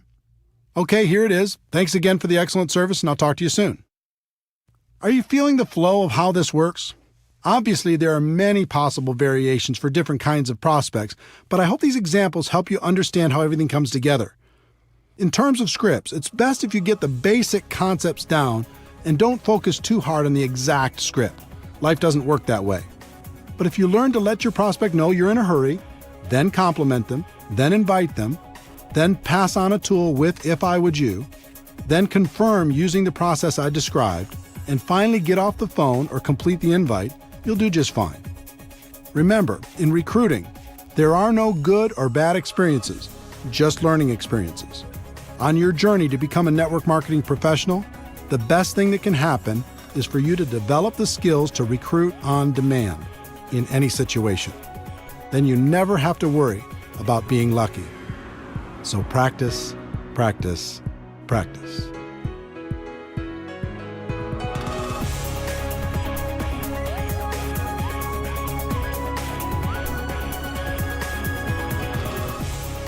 Chapter 6, Skill Number 3, Presenting Your Product or Opportunity to Your Prospects. We've talked about the first two skills of identifying prospects and inviting them to learn more about your product or opportunity. As you've learned, you'll be inviting them to review a tool or attend some sort of event. If they are reviewing a tool by themselves and you're not around, there's nothing for you to do. Just follow up when you said you would. If you're physically with them, there are some things you need to understand, and one of the biggest is you are not the issue. This was a tough one for me to accept. When I first got started, I read everything I could, listened to everything I could, and attended all the training sessions I could. I thought the most important thing I could do was become an expert on all the facts associated with my company. So if anyone asked me any questions, I'd be right there with the answers. Sounds logical, right? I would sit down with someone and say, "Let me tell you all about our products. Let me tell you all about our company. Let me tell you all about our compensation plan. Let me tell you all about our incredible support system." There are big problems with that approach if you want to build a large and successful organization. For me, the first problem was, no matter how much I learned, there would still be questions that stumped me. And since I was presenting myself as the expert, if I got stumped, that might make the prospect question the whole opportunity. The second problem was, most of my prospects knew I wasn't an expert. So when I came to them and presented myself as an authority figure, they knew it wasn't true. It actually made them more skeptical. The third problem was, even if I was successful at becoming an expert, the other distributors in my organization didn't necessarily have that same desire or willingness to learn. As a result, I was the go-to guy for every single presentation. There's no way to create an organization that will duplicate with this approach, and without duplication, network marketing is just a job. In the early days, that's what network marketing was for me, a job. I had no duplication because I made myself the issue. But I was determined, and I started to observe and take careful note of how the most successful distributors did their presentations. The pros never made themselves the issue. More than that, they never presented themselves as an expert. They acted as a consultant who connected the prospect to tools, events, or other distributors to help them become educated. If the prospect asked a question, they would guide them to the answer, but they wouldn't give the answer directly. This baffled me until I started to comprehend duplication. The pros knew they could sign the person up by dazzling them with their knowledge and experience, but they also knew it would take a long time for their new distributor to do the same thing. So they came up with a simpler approach. It was around this time I heard a concept that has stuck with me ever since. In network marketing, it doesn't matter what works. It only matters what duplicates. This should be a guiding principle for every network marketing professional. The pros use tools instead of their own wisdom. The pros use live events instead of their own presentations. The pros use other distributors to give the facts instead of giving them themselves. The pros don't present themselves as experts. They just invite people to learn more about the product or opportunity and let the third-party resource provide the information. The pros bring passion, enthusiasm, excitement, and belief. If you ever watch a pro at work, you'll see a fire in them that's contagious. Make passion, enthusiasm, excitement, and belief your priority. Then invite professionally and let the third-party resource do the rest. In addition to learning how to effectively present your product or opportunity during your personal recruiting efforts, it's also important to learn how to present your opportunity to groups of people. I've heard it said, and I think it's true, the person with the marker makes the money. In other words, the person in front of the room giving the presentation usually has a higher than average income. When I first got started, I was deathly afraid of speaking in front of people. But I was ambitious, and since everyone said this was an important skill, I was determined to master it. I started by learning how to give a short and effective testimonial. Learning to tell my story was extremely valuable in building my business and has been to this day. People aren't interested in how much you know, but they are interested in your story, as long as you don't bore them to death with it. I worked on my story for a while, and after tweaking it a time or two, here's what I came up with. Hi, my name is Eric-Worre, and I'm a retired underachiever. I had 18 jobs by the time of 23 and was starting to think my future wasn't looking so good. I was embarrassed by my lack of results, and I was desperately looking for a way to make something of my life. In January of 1988, I was introduced to network marketing, and it has changed my life. Instead of being afraid of the future, now I'm excited about it. And then I would insert whatever was appropriate based upon my current levels of success. The theme of my story was, if I could do it, anyone could do it. And it worked. I used it all the time in hotel meetings, in home meetings, on three-way phone calls, on conference calls, you name it. No matter what your background is, you can craft a compelling personal story. I've found every good story has 4 elements. 1, your background. 2, the things you didn't like about your background. 3, how network marketing or your company came to the rescue. And 4, your results or how you feel about your future. Take some time to create your story and start telling it every chance you get. Next, I decided to master my company's opportunity presentation. Again, the concept of modeling successful people came into play. The top earner in my company was extremely powerful and effective. In addition, he did the same exact presentation every single time, just about word for word. So I recorded his presentation and transcribed it by hand onto a legal pad. When I completed that step, I recorded my own voice doing that presentation. I did it word for word, same story, same jokes. Everything was his exact presentation. After I was done, I played it back, and it was terrible. My voice had no energy, I was boring, I hated it. So I recorded it again and again and again until it was acceptable. In the end, I had an audio cassette with my presentation on it. And I listened to it over and over in my car. I'll bet I listened to that presentation 500 times. And by that time, I had it memorized. I knew it backwards and forwards. I could start from any part of the presentation and take it from there. You would not believe the confidence this gave me. I went from being afraid to do the presentation to actively looking for opportunities to give it. I did the presentation on conference calls, in home meetings, on three-way calls, and any place else I could find. I became a regular presenter at our local meetings and continued to move up to bigger and better venues, even being asked to speak at company conventions. For me, the evolution of becoming a presenter went through several stages. 1, learning my story. 2, learning the standard opportunity presentation. And 3, learning different training presentations. One big defining moment as a presenter came in 1993. I was 29 years old and starting to make a name for myself in network marketing. I was having a conversation with the CEO of the company and the #1 distributor at that time.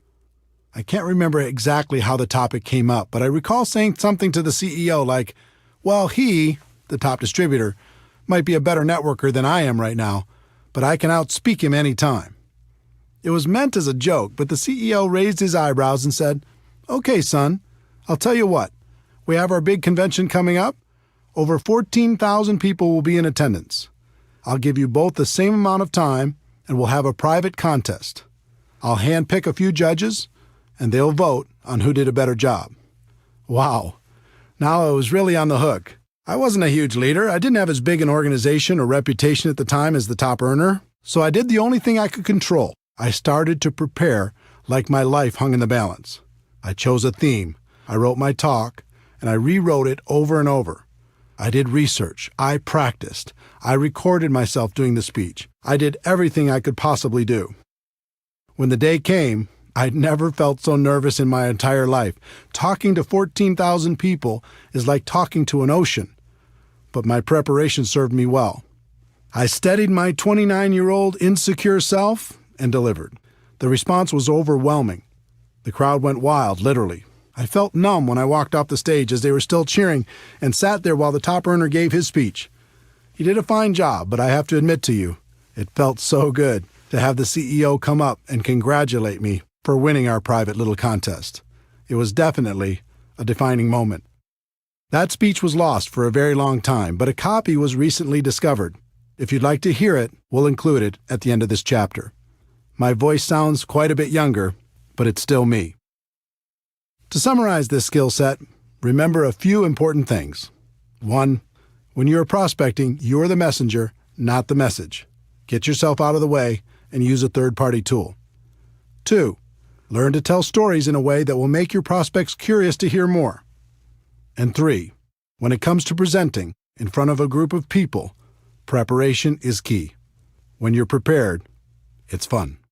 And as promised, here's my speech talking in front of 14,000 people as a 29-year-old young man.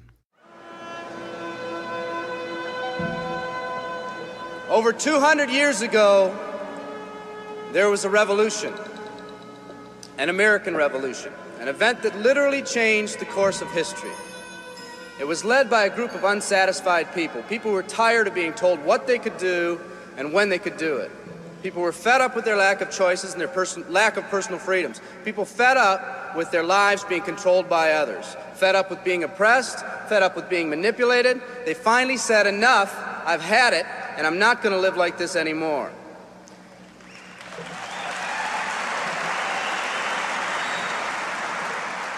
Our ancestors were people that took full responsibility for what happened to them. It was that spirit that ignited a country and formed what is now a giant in the free world. I have a question for you. Where's that spirit today? It's time for another revolution. Let me explain one of the laws of the universe. It's called the law of use, and it says simply this: whatever you don't use, you lose. Lack of use causes loss. Ambition unused declines. Faith unused decreases. If you don't use your skills, you lose your skills. If you don't use your freedom, you lose your freedom. Freedom does not come automatically. It's not attained and then handed down to us as an inheritance. It must be achieved each day. At the turn of the century, in the year 1900, less than 10% of us worked for other people or the government. Over 90% of us were self-employed. We were an independent people. In 1980, only 80 years later, over 90% of us worked for the other people or the government. Less than 10% of us were self-employed. We changed from an independent people to a dependent people. We'd slowly shifted from a people who took full responsibility for everything that happened to them to a people who've become talented and practiced at the art of blaming others for their problems.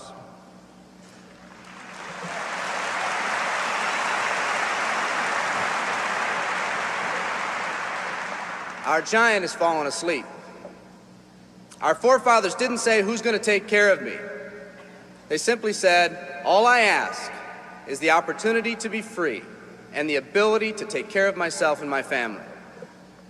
Today, we elect officials who will, quote unquote, take care of us. We cry out against anyone who dares to ask us to provide more value in the workplace. We do everything we can to spread around the suffering in our society, and yet no one is willing to step up and be part of the solution. We've slowly changed from a society that compensates based on value to a society that compensates based on entitlement and seniority. What we've come to believe is our due. We act as if someone actually owes us a living. Part of this change is due to the dramatic rise of conformity in our society. We're all taught to conform. Incredible pressures are put on us every day to do things, quote unquote, the right way. And yet no one asks the question, is this really the right way? A man once said, I'm just a collection of mirrors reflecting what everyone expects of me. We live our lives to please those around us, and the scary thing is, the people around us are doing exactly the same thing. Psychologist Rollo May calls us outer-directed people. We don't act, we only react. We seek not to be outstanding, but to fit in. We're able to respond, but not to choose. Perhaps that's why a wise man once said, the mass of men lead lives of quiet desperation. In order to change, we need to become inner-directed people. People with our own purpose. People who are not easily swayed by the opinions of others. And that's difficult because from a very early age, we look to the opinions of others to orient ourselves and to validate our decisions and our actions. Nietzsche said, we need more strong people in this world because the weak, by their sheer mass, are forcing weak ideals and weak values on us all.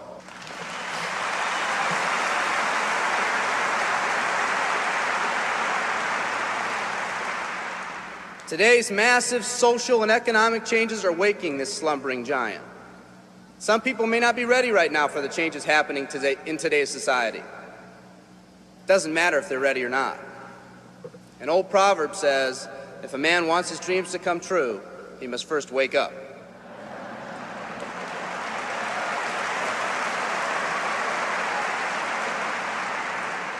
I, for one, am glad for the radical changes in our society because I believe that within that crisis, we will find that independent spirit that once pioneered this country. Some of us are finally ready to change. The displacement of our workforce has caused many of us to start searching for something better. Moving products and moving services is our business and our goal, but what we are becoming in the pursuit of that goal is a larger and much more important issue. The rekindling of our independent spirit has more lasting value.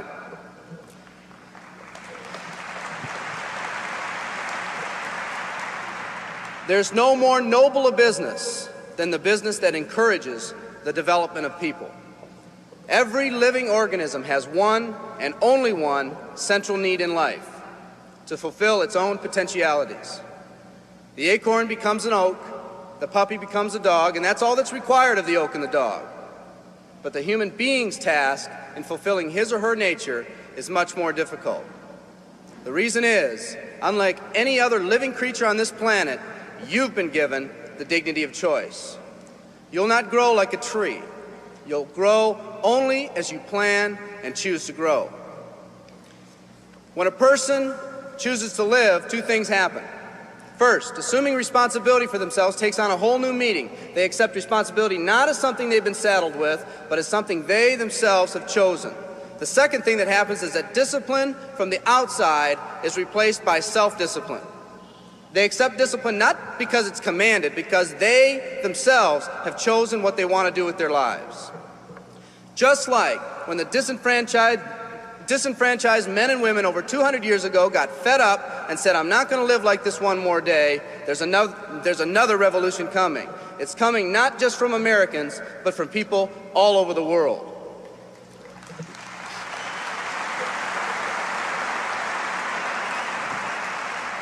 It's coming from people who've been oppressed in meaningless jobs, from people who've been unjustly held back, from people who've been slighted or ignored, from people who've had their hopes crushed time and time again by the circumstances around them, from people who've been playing in a game where the rules weren't the same for everyone, from people whose dreams have almost died by the methodical dripping of negative and pessimistic forces, people who've just been waiting for the right opportunity to present itself, an opportunity that they could hold on to, believe in, a place where people believed in them. I hear the rumbling of this coming revolution every day. The old rules are changing, and society is finally ready for that change. Will people try to persuade you not to rise up? Yes, they will, and sometimes with the best of intentions. But we must fight anyone or anything that tries to influence us against our freedom. And they'll try. Believe me, they'll try.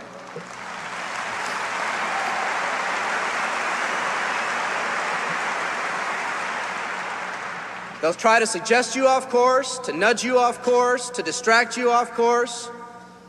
There's another revolution coming, and it's going to be led by a group of unique and courageous people like you.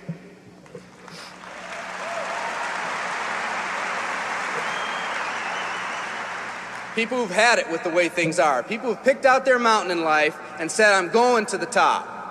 And if someone tells you you can't climb mountains, you don't have any experience. You tell them, I'm going to the top.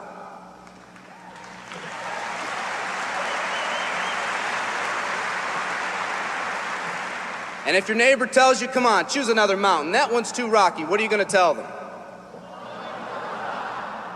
And if someone tells you, let's go over here where it's not so steep, what are you going to tell them? And if someone says network marketing, what are you going to tell them? And if your friend tells you, come on, let's climb this one, that one's too slippery, what are you going to tell them? If anyone tells you you can't go up, it's too rocky, too steep, too slippery, you say, listen here, I'm going up. You're either going to see me waving from the top or dead on the side. I'm not coming back.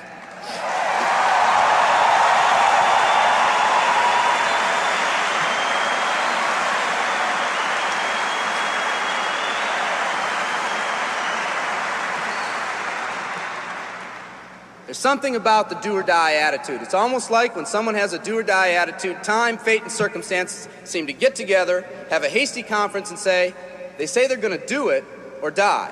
We might as well let them have it.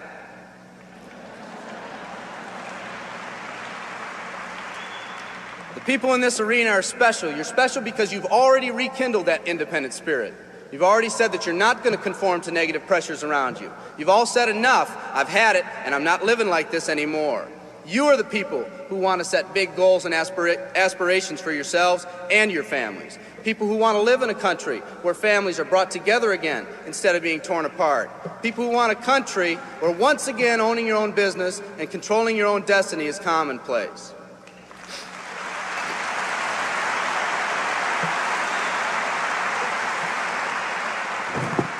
People who want a country where every man, woman, and child is treated with equal respect and dignity.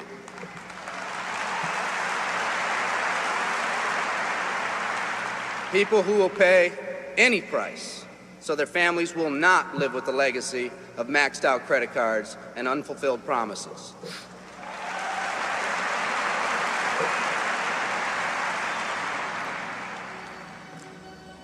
Today, we stand at the genesis of a new revolution, and people like you are going to lead it. Theodore Roosevelt said these words decades ago, and I think they're particularly appropriate today. He said, we see across the dangers of the great future, and we rejoice as a giant refreshed. The great victories are yet to be won.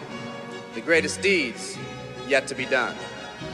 I've dreamt of a company that can give us the opportunity to make these dreams come true, by allowing us all to fulfill our own true potential. I love you all. Thank you very much.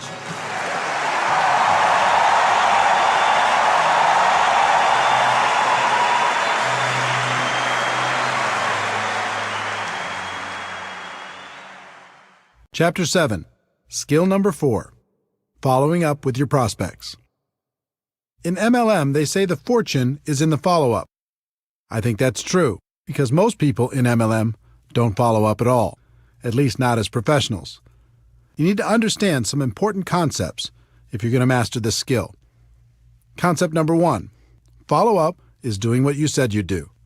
If you say you're going to call at a specific time, then do it. The network marketing profession is full of people who get all excited one minute and then go missing in action the next. Run your business through a physical or electronic calendar. Be the person who does what they say they're going to do. People will respect that. I sold real estate the year before I got involved in network marketing. My father and his partner owned the company. One day I was in the office and a gentleman by the name of Chuck Aycock showed up for a 10 a.m. meeting with my dad. It was 9:55 a.m., and my dad wasn't in the office yet. I greeted Chuck and told him I was sure my dad would arrive soon. At 10 a.m. exactly, Chuck got up and said, "It's 10 o'clock. Your dad isn't here. Have him call me if he wants to reschedule the meeting." I couldn't believe it. He came all the way to the office just to leave 30 seconds after the appointment. I told him, "Mr. Aycock, I'm sure he'll be here any minute. There's no need to leave."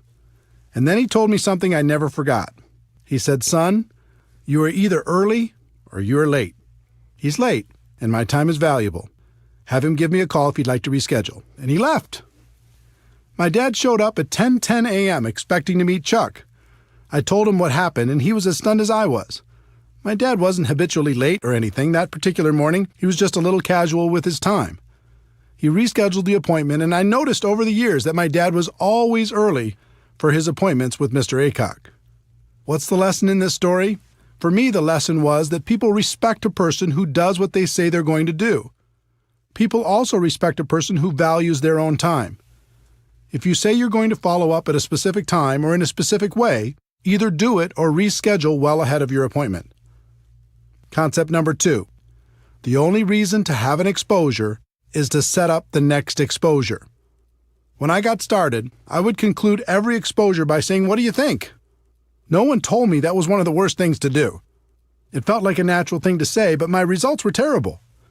I asked one of my early mentors for help, and he said, "Eric, the only reason to have an exposure is to set up the next exposure." That blew my mind. I thought the reason to have the exposure was to get the person signed up. He went on to explain that if you finish each exposure by setting up the next one, the prospect will eventually become educated on the opportunity and make an informed decision. The goal in my mind changed from getting the prospect on the first exposure to just keeping the process alive by setting up the next follow-up exposure, then the next, and the next until they made a decision. When I made this small improvement, my results improved dramatically. We talked earlier about how to professionally invite your prospect to take a look at what you have to offer. At the end of that process, we went through several steps to set up the next exposure, meaning your follow-up call. That was your next appointment. When you make that call, you're going to ask them if they reviewed the material. They'll say, "No, I didn't," or they'll say, "Yes, I did."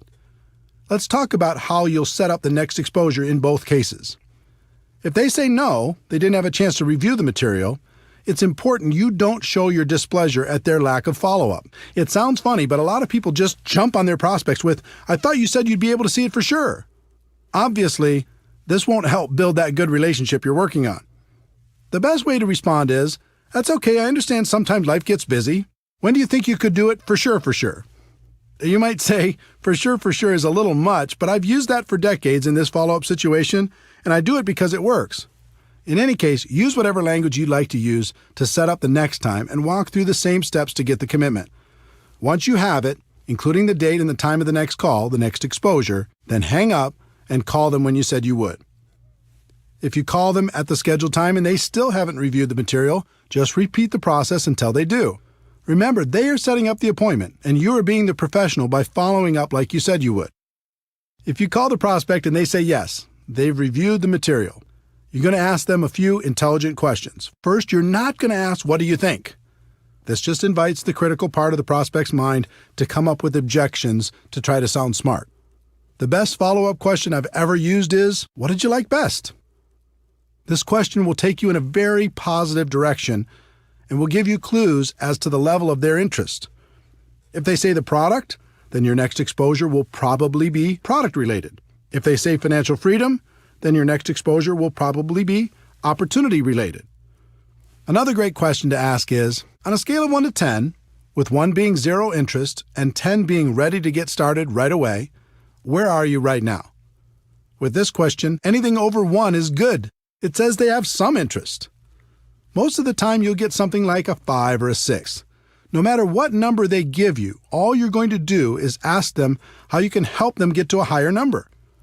Usually that answer will go along the lines of how they answered, "What did you like best?"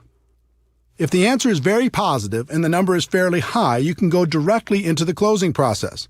We'll cover that in the next section. If it isn't an obvious green light, then you just schedule the next exposure.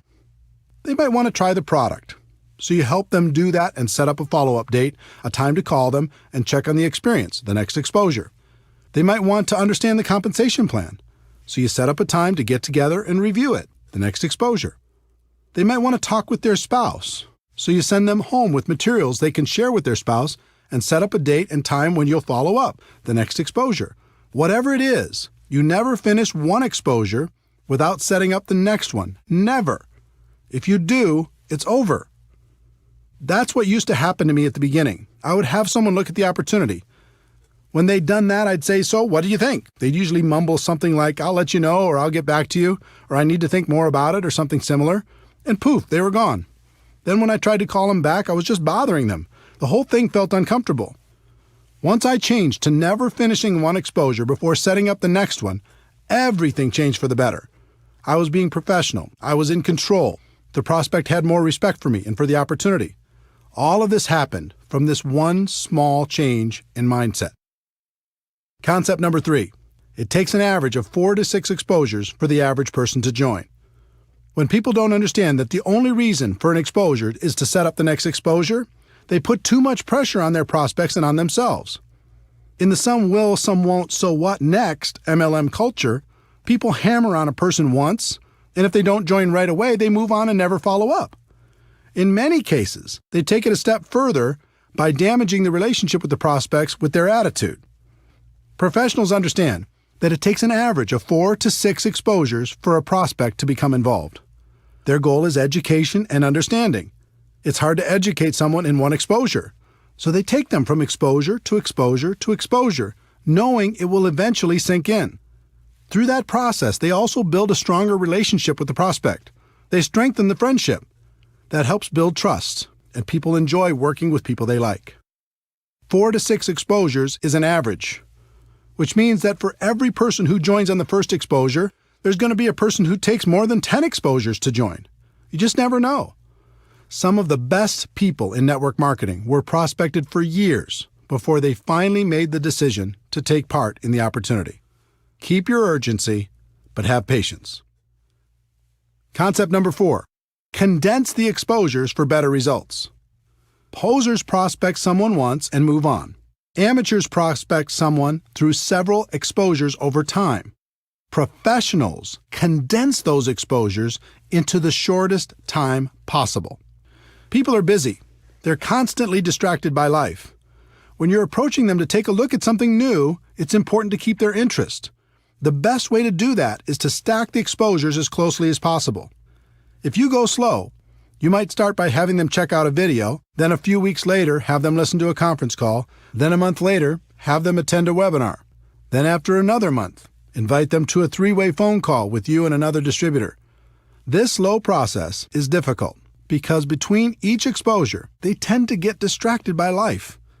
It can almost be like starting over every time. On the other hand, if you have them check out a video, then join a conference call, then try the product, then get on a webinar, then participate in a 3-way call, then come to a live meeting, or whatever combination of exposures you use in your company and do it all in 1 week, you give them the opportunity to really think about how this could change their lives. Questions and objections. At every step in the recruiting process, you'll come across questions and objections. This is natural. A lot of the time, your prospect will just be bringing them up to sound intelligent. They don't want to seem easy, so they throw out objections to feel better. How you respond is extremely important. If you act defensive, you'll plant a seed of doubt in their minds. If you act offensive, you'll chase them away. Remember, our goal is education and understanding. It's not to win an argument. Our job is to help blind people see. When someone brings up a negative question, or if they offer you an objection, all they're really doing is helping you to identify one of their blind spots. It's helpful to know what these are so you can assist your prospects in eliminating them. I'm going to give you some specific tactics to help overcome objections, but the thing I want you to remember and spend more time focusing on are concepts. Tactics come and go. Concepts are timeless. I found that objections fall into one of 2 categories. The first is the prospect's limiting belief in their abilities. They aren't sure they can be successful. The second is a limiting belief in network marketing. They aren't sure network marketing will help them achieve their goals in life. For both categories, one of the best concepts is empathy, how you relate to people. And the best way I know to relate to people is to let them know you're just like they are. You had the same doubts, the same questions, the same fears, and you overcame them. Believe it or not, your story and the stories of others will do more for you in overcoming objections than anything else. There's an old tactic called feel, felt, found. It works with the concept of empathy. When a prospect offers an objection, you respond with, "I know how you feel. I felt the same way. But here's what I found." You can use that quite literally and with great success. You can also modify it based upon your story and your prospect. When prospects have a limiting belief in their abilities, the common objections in this category are, "I don't have the money. I don't have the time. It's not my thing. I'm not a salesperson. I don't know anyone." Or "I'm too old, too young, have no experience," etc. Some people teach fancy approaches where you make yourself seem smart and the prospect seems stupid. "You don't have any money? Do you have a cable bill? Do you have a cell phone? Do you ever go out to dinner? You have lots of money. Come on, wake up." Or "You don't have the time? How long do you want to have that reality in your life?" You have to change if you want your life to change. How does it feel when you hear that? How would it feel if someone were to say it to you? Pretty bad, right? A better approach is to relate to the person and tell your story. When a person tells me, I just don't have the money right now, I respond, I had the same exact challenge. I didn't have enough money to pay my bills, let alone start a new business. But when I thought about it, I realized if I didn't have enough money to pay my bills now, how was I going to change that in the future? I was tired of being behind. I was tired of scrambling. I wanted more out of life. So you know what I did? I found a way. And it was the best decision I ever made. Let me ask you something. If you really felt this was a chance for you to take control of your financial future, do you think you could find a way to make it happen? 9 times out of 10, they would agree they could find a way. Again, forget the exact words and focus on the concept. I told them I was the same as they were, with the same objection. I told them about my pain, and I told them I found a way to solve it. As a result, we bonded. We related to each other. We were in the same boat with the same hopes and dreams. And if I didn't have a personal story that would compare with theirs, I would tell another person's story. There are plenty of stories inside your company that can relate to virtually every situation. So when a prospect tells you their objection, you can say, I know what you mean. I have a friend who had that same exact problem, and let me tell you their story. Can you see how that approach would work with all the objections based on a person's limiting belief about themselves and their lives? The concept is simple, it's proven, and the results are amazing. When people have limiting beliefs about network marketing, this category includes, is this MLM? Is this one of those things? Is this a pyramid scheme? I'm not interested in MLM. I don't want to bother my friends. And how much are you making? Let's start with the one that strikes fear into the hearts of most people in our profession. Is this MLM? Or variations like, is this one of those things? Or is this a pyramid scheme? Or I'm not interested in MLM. Some people go a little crazy when they hear this question. They say, pyramid scheme, like every corporation in the world, like the government? You mean that? Instead of going crazy on your prospects, it's important to understand where this question comes from. My experience has shown me that they usually knew someone who joined with no success, or else they've done it themselves. Usually they just purchased a virtual lottery ticket like I described earlier and it didn't pay off. This scenario represents well over 90% of the people who will ask this kind of question. The rest of them have heard of opportunities like this and are rightfully skeptical of the promise of getting rich quick. If they ask this kind of question with any sort of emotion, I know they've been involved at some point. So I say, wait a minute. You have a story. What happened? Were you involved in network marketing at some point? Then just let them tell you their story. It opens them up. It lowers their defenses. And it allows you to ask some questions about their experience. Let me give you a typical example. I'm going through my invitation process when the prospect says, wait a minute, is this MLM? And they say it with emotion. I reply, oh, you have a story. Did you try it out at some point? What happened? They say, yeah, I joined a company a few years ago, bought some product, and lost my money. I reply, what do you think was the reason you didn't have success? They say, well, my friend talked me into it. I didn't have a lot of time, and I thought more people would join right away, but they didn't. I guess I just lost interest. I reply, do you think you really gave it a fair shot? They say, no, not really. I reply, do you think network marketing was the problem, or do you think maybe your timing wasn't right? They say it was probably the timing. Do you see the dynamic? I've had thousands of these conversations, and they're all slightly different. But if you ask some questions and are friendly through the process, you have a strong opportunity to help them get rid of their blind spot and take a look at what you have to offer. In addition, you can relate to them by saying you had the same objection initially and telling them how you overcame it. If someone uses the word pyramid with me, I always say, oh no, pyramid schemes are illegal, and I would never be involved with something illegal. For people asking this with emotion attached, I usually respond with, yes, this is network marketing. Do you know anything about it? Again, I'm asking questions and waiting for answers. From those answers, I ask more questions, and through the process, I can achieve my goal of education and understanding. I don't want to bother my friends is slightly different. Again, I relate to them by telling my story or somebody else's story. And then I ask questions like, what makes you think you'd be bothering your friends? If you truly believed in the product, would you let your friends know about it? And if I could show you how we can share this product with others without it feeling or sounding like a sales pitch, would that help you? The last in this category is, how much are you making? If you're making money already, this is a great question. If you're not, your answer depends on how long you've been involved. If you're brand new, you can tell them you're just getting started. If you've been around for a while and not making big money yet, You can tell them you're working part-time and are really excited about your future. You could also say that you're excited about your future with this company because you knew things weren't going to change if you didn't do something to change them. The other way to answer it is to tell your story and then tell stories of people you know who are making good money.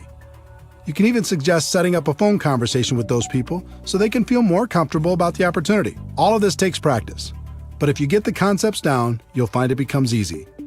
And the other thing that should encourage you is you'll only have this handful of the same objections for the rest of your career. There's nothing new here. What I've listed in this section is about all there is. Remember, our goal is education and understanding. This is a part of the process that makes that goal a reality.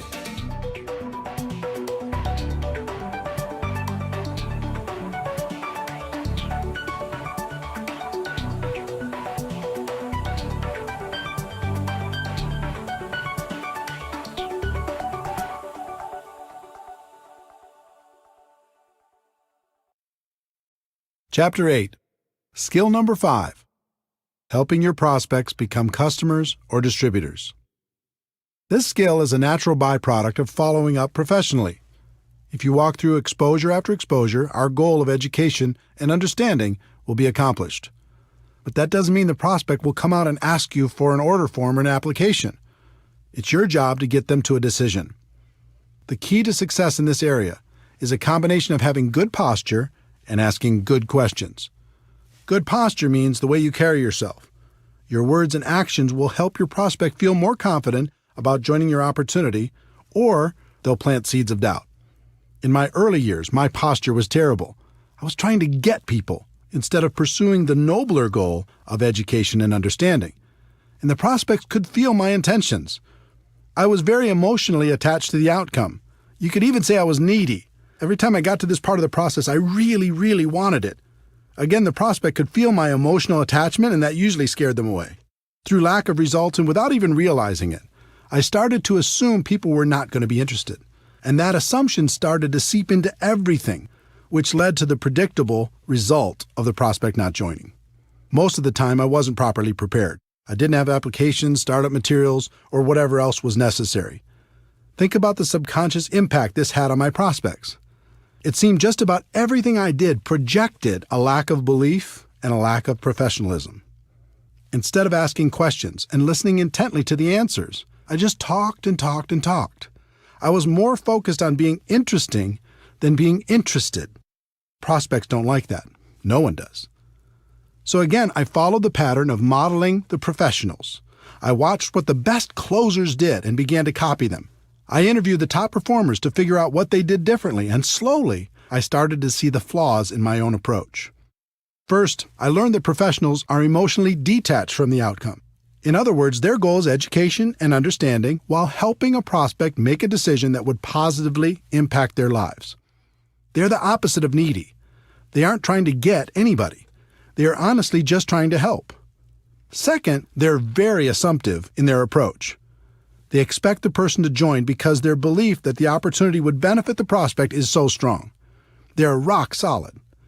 Many of them are sincerely shocked when a person decides not to get involved. Third, it was interesting to learn they promoted themselves as much as they promoted the product or the opportunity. What I mean by that is they helped the prospect make the decision by saying, "You get me." When they promoted themselves, it isn't like, "I'm going to do everything for you." It was more like, "We have a great product and a great opportunity, but I'm going to take this thing to the top and we can do it together." This gives people great comfort in knowing that they don't have to learn everything on their own. Fourth, they are always prepared. Always. They have everything they need to get a person started right on the spot. And fifth, they ask question after question after question and are great listeners. They act like a consultant helping a person with a problem. The best consultants in the world have to ask a bunch of questions before they can offer a solution. Network marketing professionals use questions as their most powerful tool. As you can imagine, it took me a while to figure all of this out, and that was just half the battle. It's one thing to have the information, and it's another thing to put it into action. I wasn't as talented as the pros, but I could model what they did, so I just started to act like they acted. I acted emotionally detached. I really wasn't at the beginning. I started to act very assumptive, that people would join. I really wasn't at the beginning. I started to tell people, and you get me, even though I didn't think that was such a huge benefit at the beginning. I was always prepared. I started to ask lots of questions, focusing more on being interested than interesting. And as time went on, I acted less and less and believed more and more. The same can happen for you. Let's talk about questions. If you were a consultant and your job was to figure out if an opportunity was a good fit for your client, what would you do? You'd ask questions, right? In working to help a prospect make a positive decision about your opportunity, you're going to do the same thing. But instead of asking, "What did you think?" which leads nowhere, learn to ask questions that lead in a positive direction. Did it make sense to you? What did you like best about what you just saw? Pretty exciting, isn't it? Can you see how this could be an opportunity for you? Of these examples, the one I used most is, what did you like best? The answer to that question is almost always positive, and it gives you clues as to the area in which they're most interested. Then I like to say, let me ask you a question on a scale of 1 to 10, with 1 meaning you have 0 interest and 10 being you're ready to get started right now. Where are you? They'll give you a number. And it's usually obvious from their number that they either need more information before they'll make a decision or they're leaning towards getting started now. If you feel they need more information, just guide them to the next exposure that will help them the most. But if you feel they're ready to get started, then ask a series of 4 questions. This 4-question close has produced strong and consistent results over the course of my career. If you learn it and use it, you'll be amazed at how many people you can help. Question number 1. Based upon what you've just seen, if you were to get started with this company on a part-time basis, approximately how much would you need to earn per month in order to make this worth your time? Instead of asking this question, most distributors say things like, "How'd you like to make $10,000 a month?" Don't do that. Instead of prescribing what you think they want, just ask them what it would take to make it worth their time and wait for their answer. Question number 2. Approximately how many hours could you commit each week to develop that kind of income? Now they have to go inside their head and check their mental calendar to see how much time they would invest to get that kind of money. Question number 3. How many months would you work those kind of hours in order to develop that kind of income? This question makes them think about their level of commitment if they want the income from question number 1. Question number 4. If I could show you how to develop an income of, their answer to question number 1, per month, working, their answer to question number 2, hours a week over the course of, their answer to question number 3, months, would you be ready to get started? Most of the time, you'll get a positive answer to this question. And when people say, "Sure, show me how," you can pull out your compensation plan and sketch out a reasonable game plan to achieve their goals. There are rare occasions when people will give you unrealistic numbers. They might say they want $10,000 a month working 2 hours a week for 1 month. Doesn't happen often, but it does happen. If you face that situation, you act as a consultant and say, "I'm sorry, but your expectations are way too high. You can get to $10,000 a month, but it'll take more hours and more months than you're willing to commit. If you're willing to change those expectations, we can talk." If you don't get a positive answer to the 4 questions, that's okay. That means the prospect will need to have more exposures before they're ready. Schedule the next one and repeat this process when you're done. This skill will take practice, but it's a skill that will serve you for the rest of your career. If you're tired of having too many people thinking about it and not enough taking action, this will help.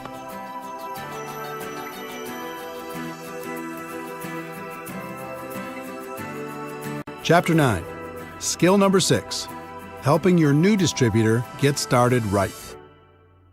In network marketing, people invest enormous effort, time, and money into getting people signed up, and then squander that investment by leaving their new distributors to figure everything out for themselves.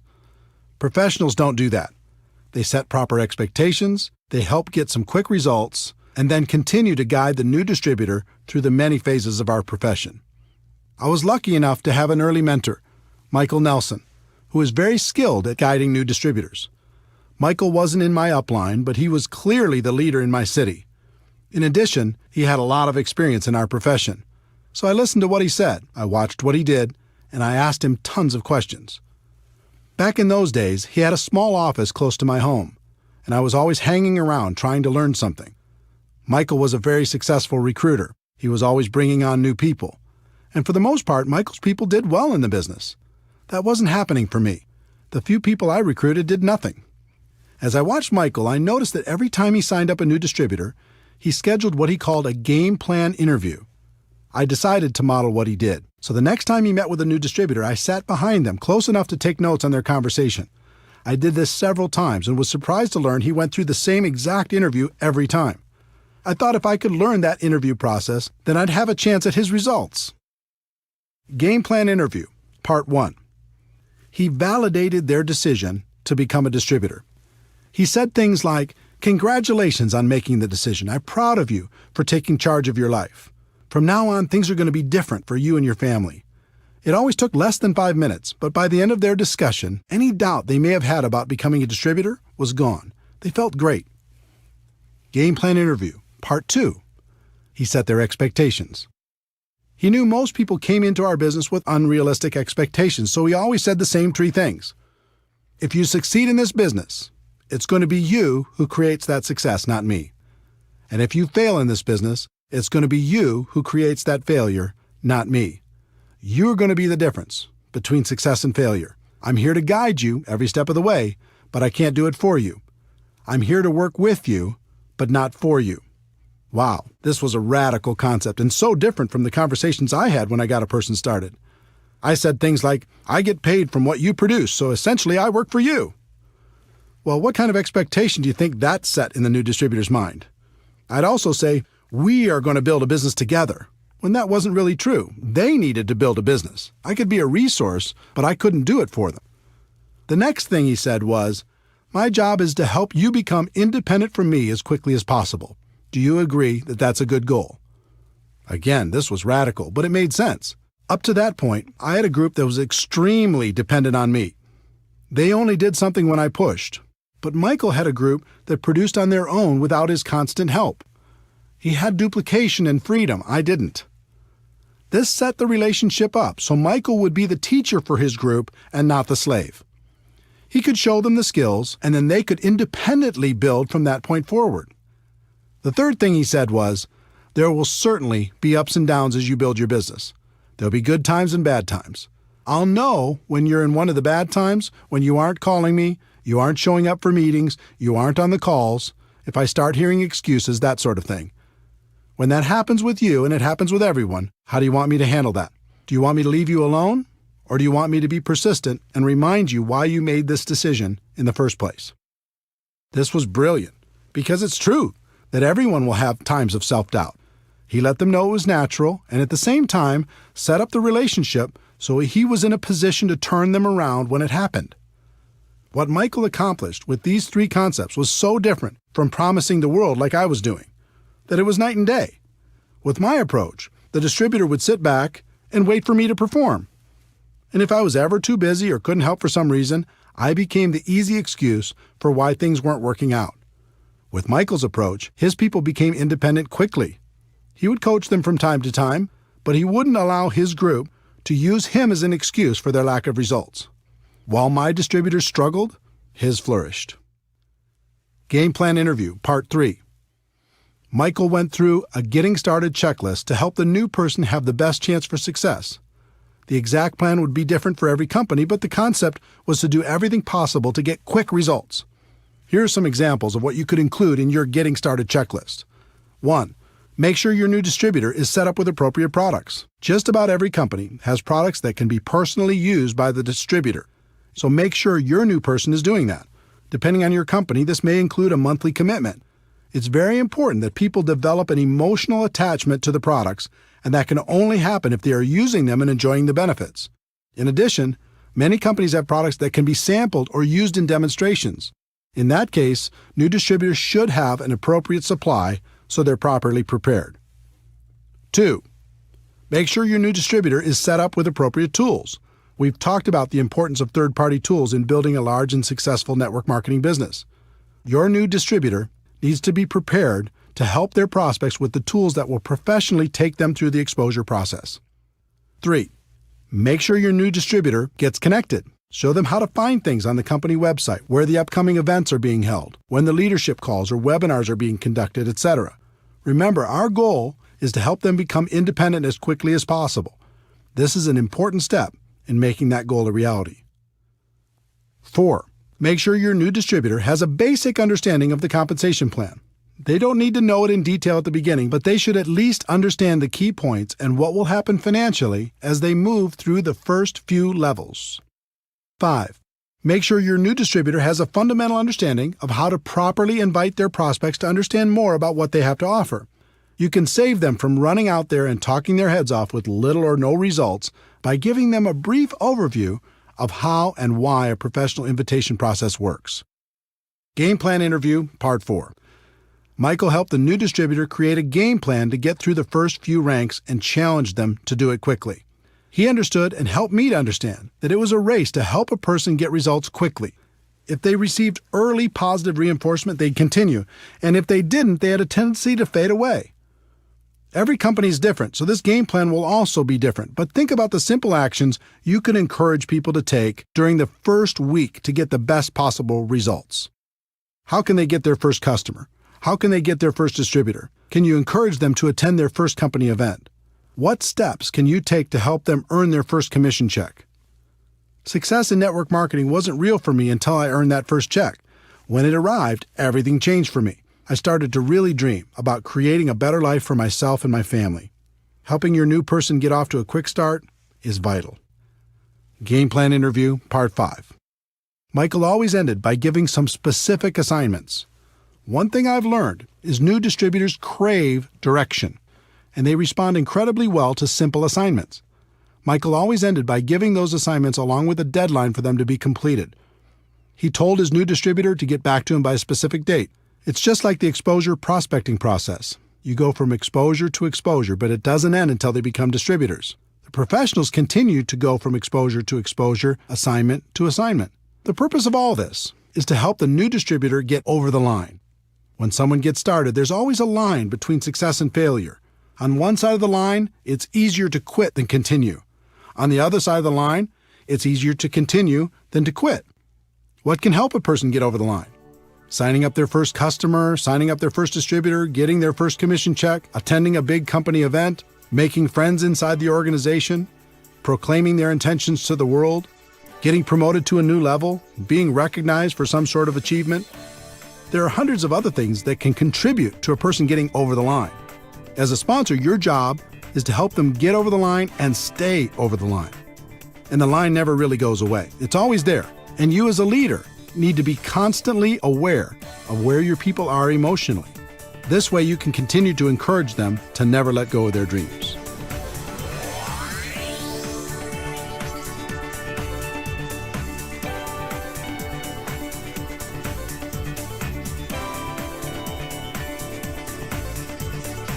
Chapter 10.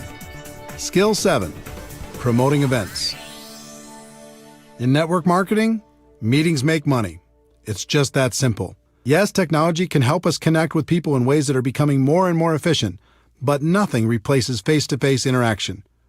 Meeting people one-on-one, in small groups, or at local or bigger events will have a huge impact on the long-term success of any network marketing organization. But one particular type of event is the most powerful, and that is the destination event. It might be a company-sponsored event or one put on by your upline leadership, but a destination event is one where most of the attendees travel to a different city, stay at a hotel, and participate in a conference or convention.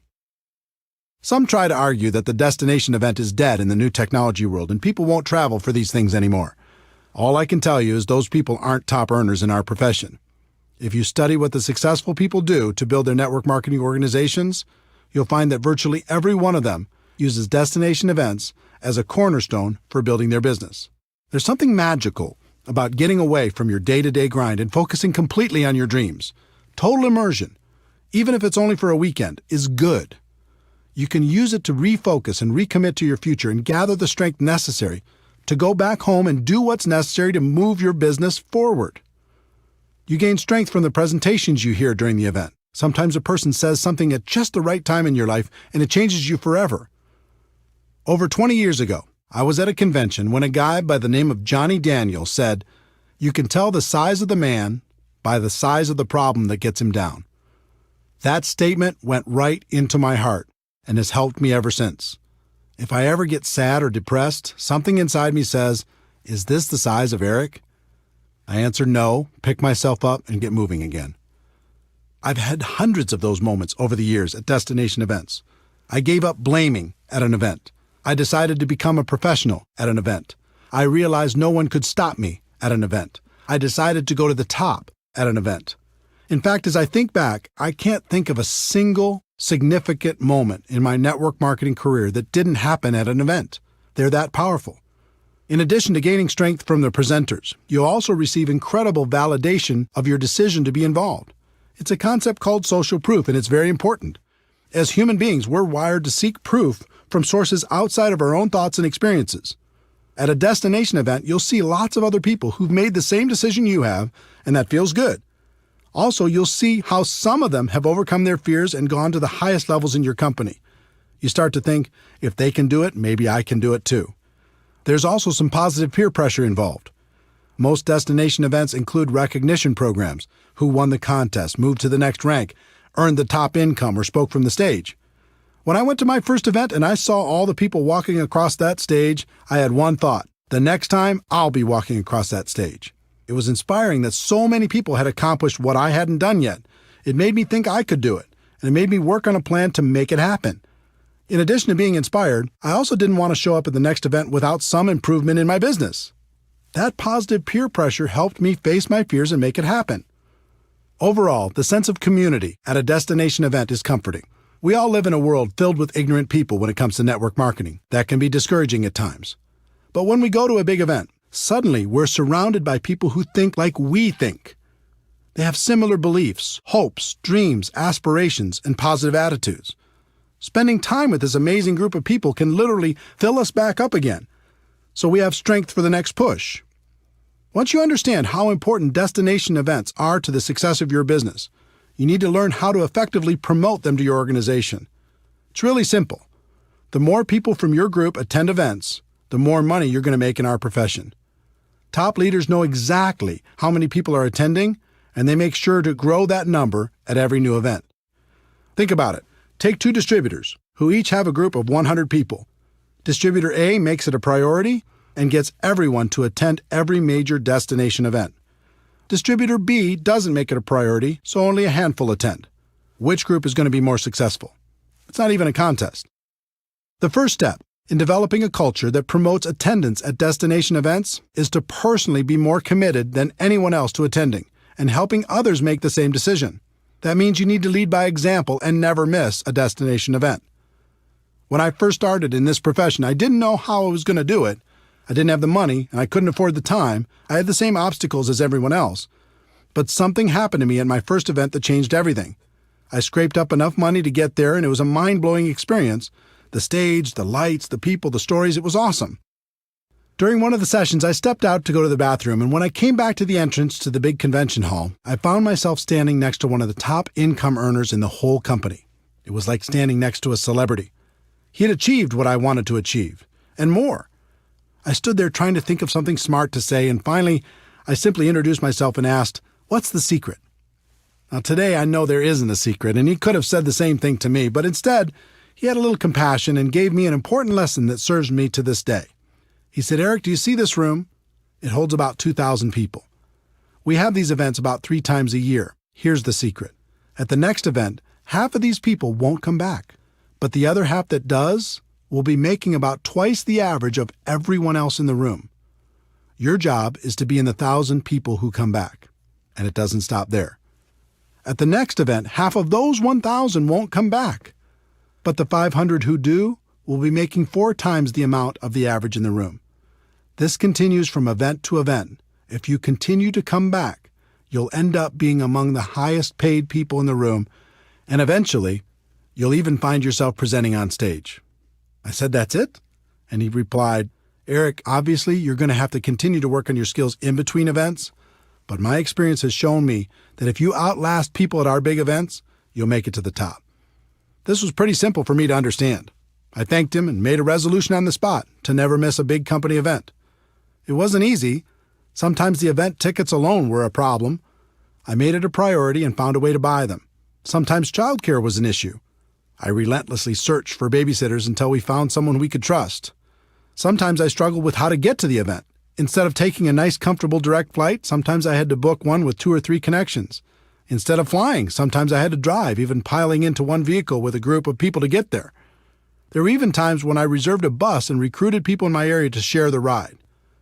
The point is, I made it a priority and I made it to the event, no matter what. As for accommodations, today I stay in a suite, but it wasn't always that way. At the beginning, I often shared a room with as many people as possible. Instead of room service, we'd go to the local grocery store and get food for inexpensive meals. And the minibar was strictly off limits. Bottom line, the advice I received all those years ago worked.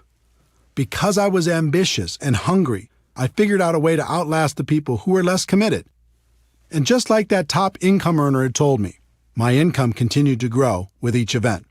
On top of that, another strange thing happened. I started to feel different than everyone else. I started to feel like an Iron Man. I started to be proud of the fact that I was still standing when other people lost faith.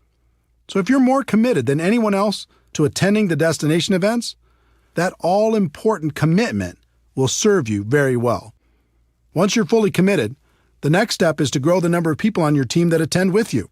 Most people announce the next big event to their group, sit back, and hope people register. Professionals understand there's a big difference between an announcer and being a promoter. Promoters make the event a priority in their group. They are relentless with their message. They tell stories that inspire people to action. They take nothing for granted and don't rest until people have registered. They paint a picture in people's minds about how great the event will be and the benefits of attending. One thing I learned long ago was to never buy someone's excuse, at least at the beginning. I can't tell you how many people started off by telling me the reasons they couldn't attend the next destination event, only to find out that their reason was just an excuse and wasn't really true. The problem with amateurs is they buy that first story, and that's the end of it. Person says, I can't get off work, or I can't afford it, or I can't arrange childcare, or who's going to watch my dog, or there's a birthday party that weekend. And the amateur says, oh well, it is what it is. I hope you can make it to the next one. The professional has a completely different mindset. When they hear an objection, they don't buy that story because they know it's probably not real, or at least not real enough. Instead, they work with that person to help them understand the meaning and importance of attending the event. Then they brainstorm with them to figure out a way to overcome their initial problem. I can't tell you how many people I've talked to who had already decided they were not going to attend the next event, and within 5 minutes, they changed their mind and registered. The lesson here is to tell your story, don't buy theirs. Think of this skill as if you're a publicly traded company and your stock value is tied directly to how many people you have at each destination event. If that were the case, you'd make it a priority to always have a bigger number at the next event, wouldn't you? You might start with just you at the first event, but then the goal needs to be to bring someone with you to the next one and to grow that number at the next and the next and the next. There's no such thing as a silver bullet in network marketing, but this skill is as close as it gets.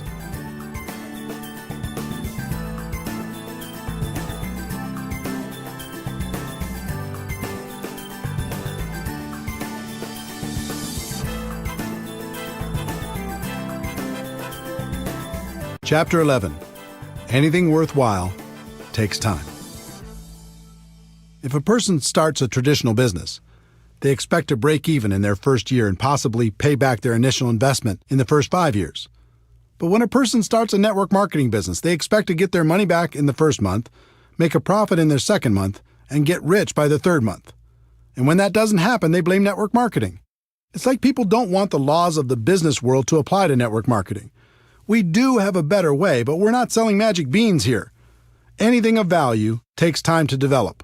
I learned a great lesson early in my network marketing career. From time to time in your life, your income might take a lucky jump. You might be in the right place at the right time. But if you don't quickly grow as a person to that new higher level, your income is going to come back down to the level of who you really are. In the end, you only get to make what you are. How many people do you know that hit it big and lost it all? I learned this lesson the hard way in my first few months in MLM. Back in 1988, I joined a company that had a $5,000 upfront package, which paid the sponsor between $1,200 and $2,400 depending on their level. Although I'm glad most of those big money packages have left our profession, back then a person could make some pretty big money fast. In my first month with that company, I earned approximately $7,400. If you remember, my strategy was to quickly call my dad's friends before he could get to them. I was ecstatic. In my second month, I earned about $12,200. Unbelievable. But then reality kicked in. I wasn't a $12,000 a month person. I hadn't worked on my skills. I wasn't developing myself. I was just riding the wave. My third month's check was $1,098.60. Looking at that check was like looking at myself in the mirror. It showed me who I was. It was an ugly feeling. My first reaction was to quit and blame everyone and everything for my bad check. But eventually I realized that to earn more, I needed to become more. I needed to work on my skills, so I didn't have to rely on luck or timing or positioning. You might have heard, you can get rich quick, or there's no work involved, or the product sells itself, or any number of trumped-up statements. But you must learn to give up those false and unrealistic expectations and go to work on you. The 1-3-5-7 formula. There's a formula I've seen work in our profession. I call it the 1-3-5-7 formula. As a general rule, it will take you about 1 year to become competent and profitable in network marketing.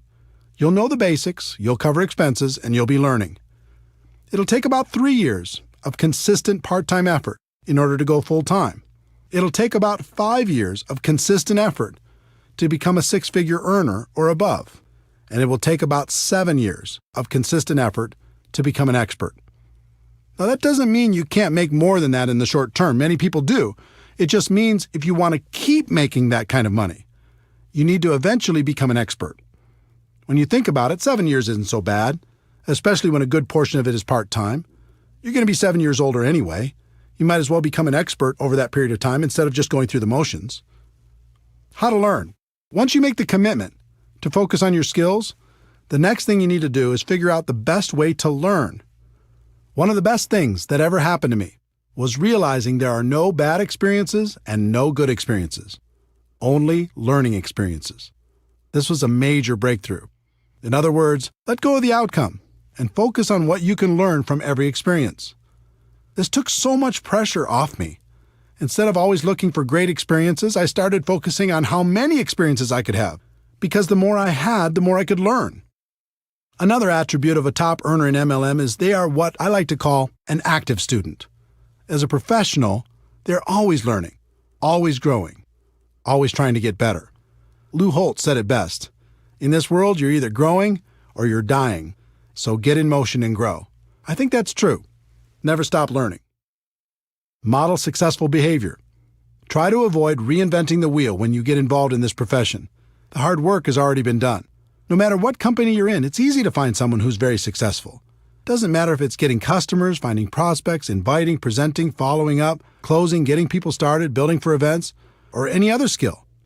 There are people in your company right now who have them mastered. And unlike other professions, the successful people in your company are eager to share their secrets. All you need to do is model their behavior, and you can begin to enjoy their results. Study. Audio programs got me started. Back in 1988, someone gave me a bootleg copy of a talk Jim Rohn gave to the Shackley Company. It was called The Seed and the Sower, and it rocked my world. I bet I listened to that audio cassette in my car 500 times. From there, I did some homework on Jim Rohn and purchased his Challenge to Succeed audio program. Jim Rohn gave me hope, but more than that, he gave me direction in my continual personal development. That audio program launched my personal development journey. Through the years, I continued with dozens of different audio programs, all incredibly helpful in keeping my mind right. There's something magical about audio. It whispers in your ear, reminding you of your dreams, of your potential, and how to get there. In addition, it's repetitive. You probably won't read a book over and over, but you'll listen to an audio program over and over, especially if it's entertaining. And it seems like each time it's different, and it is because you're different. Jim Rohn also taught me to be a reader. No matter what you're trying to learn, there's someone who's devoted their entire life to the subject and is offering it to you for pennies. Take them up on that offer. In our electronics-focused, attention-deficit society, fewer people seem to read books. That's not true for leaders. Ask the top-earning distributors if they're readers. More importantly, ask them what they're reading.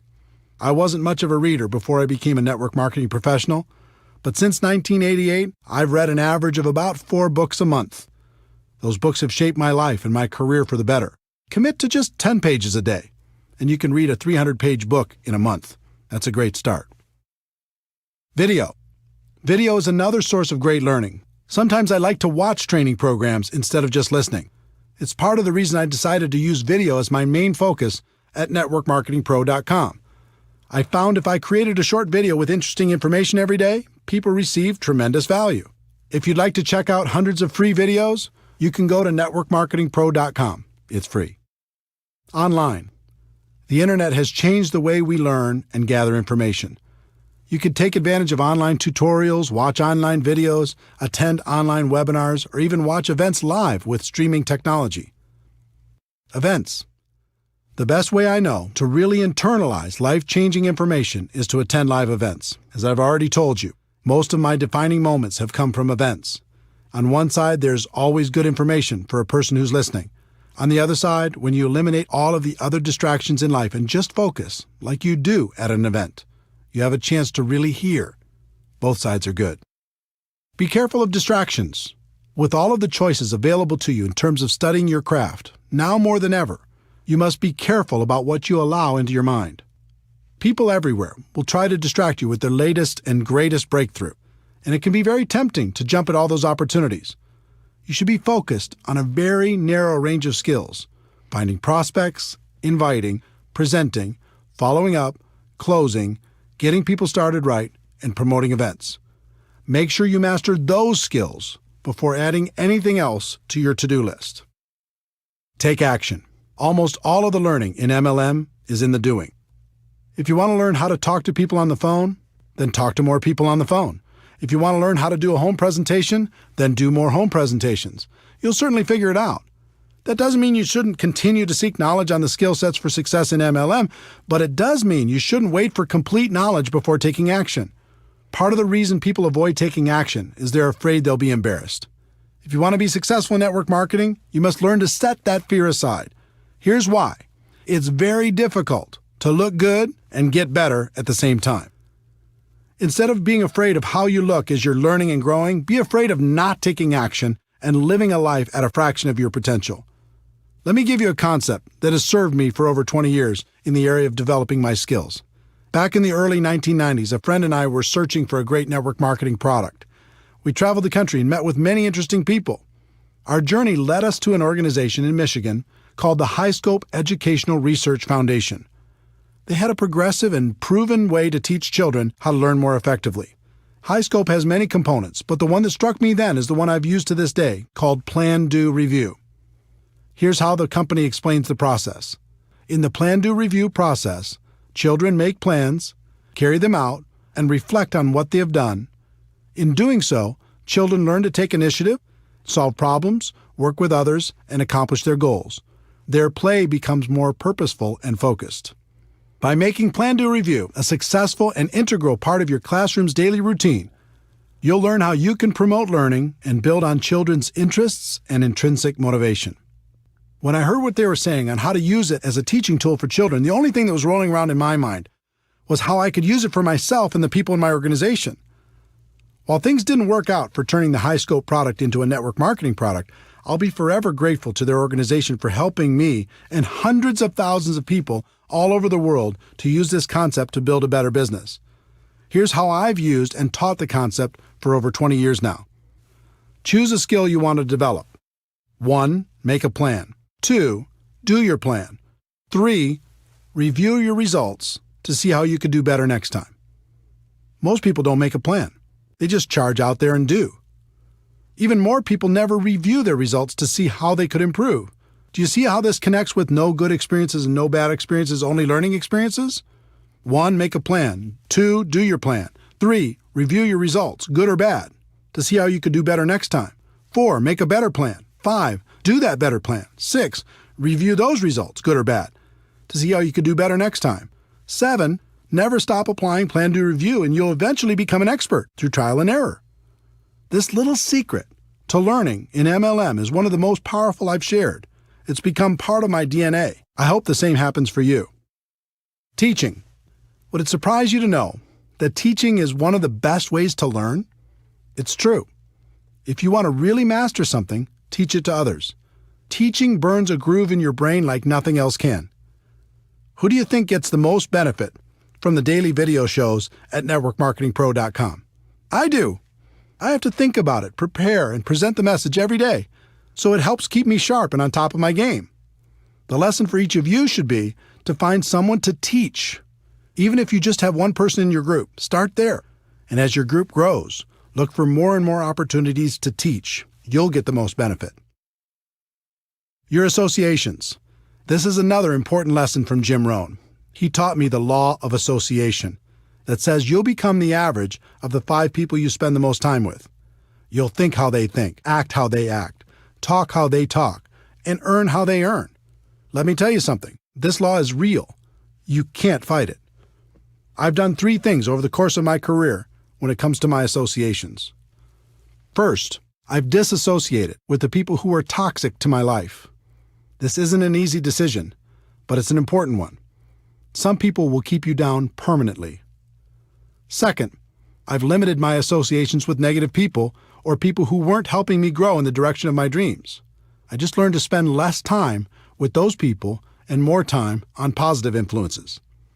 And third, I've worked to expand my associations with people who can help me become a better person and a better professional. If you're trying to learn to become an expert in the network marketing profession, doesn't it make sense to find a way to spend more time with the people who have the skills you're looking for? If this is a little too stressful to think about when you're looking at the 5 people you're spending time with right now, here's a little tip. About every 6 months, one of the people in your 5 will change. They'll move, get a new job, start a relationship, end a relationship. Something will happen. The secret is, when that happens, choose very wisely when you're thinking about who's going to take their place. Most people don't think about this at all. They just let the next person fall into that place. That's a big mistake. Find someone who will push you. Find someone who will inspire you. I hope these suggestions on the learning process of becoming a professional have been helpful to you. It's okay to dream big, but you also have to be patient. Anything of value takes time. Continue to develop your skills. Become a permanent student. Those skills will make a place for you for the rest of your life. There's one more concept you need to understand. I've analyzed the top earners in network marketing. I've interviewed them, and we've become friends. Do you know what they all have in common? They work hard. Don't get me wrong, they have a great lifestyle, and they love what they do, but they work their butts off. If you want big success in MLM, you're going to have to do the same. Network marketing isn't about luck, timing, positioning, or signing that magic person who will make you rich. Freedom is possible, but it isn't free. It will take hard work to stay consistent when the world tries to distract you. It'll take hard work to learn the skills required for long-term success. It'll take hard work to become the leader you're meant to be. Some people in network marketing become unhappy when they realize work is involved. Most of them join for some sort of free ride. When they experience growing pains, they run for the hills. Be different.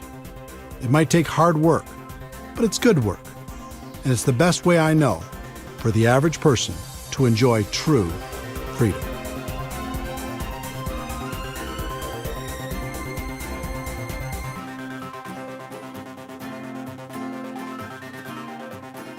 Chapter 12.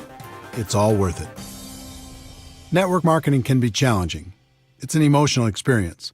The ups and downs can be dramatic. But in the end, for so many reasons, it's all worth it. The career you'll create.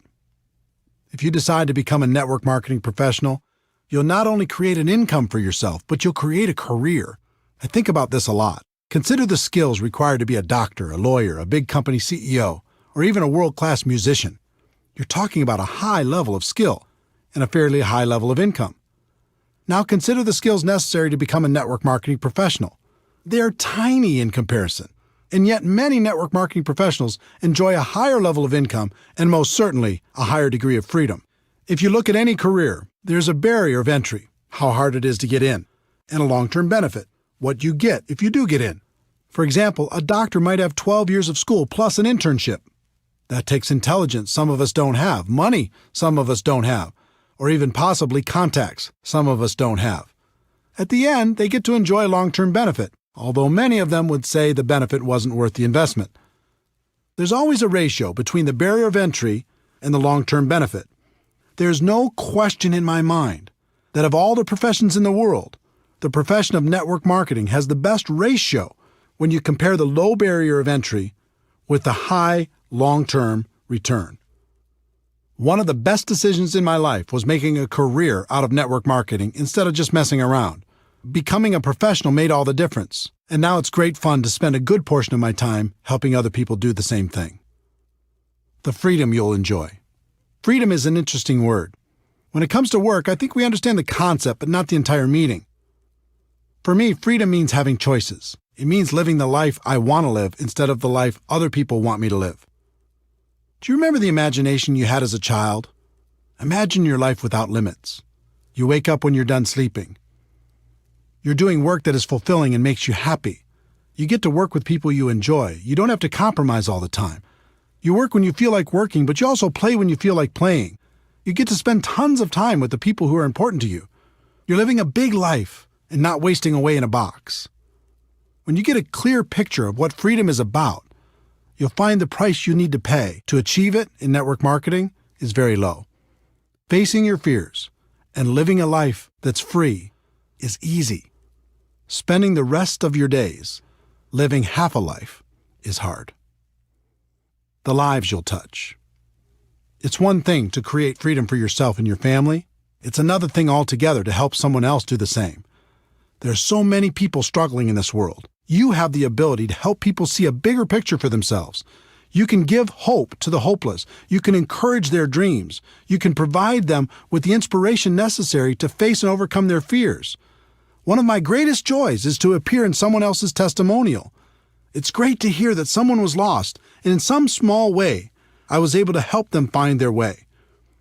Network marketing allows you to do this on a big scale. Not only can you help one person, but you can help hundreds or even thousands to live a better life. And the exciting thing is, that's just the beginning.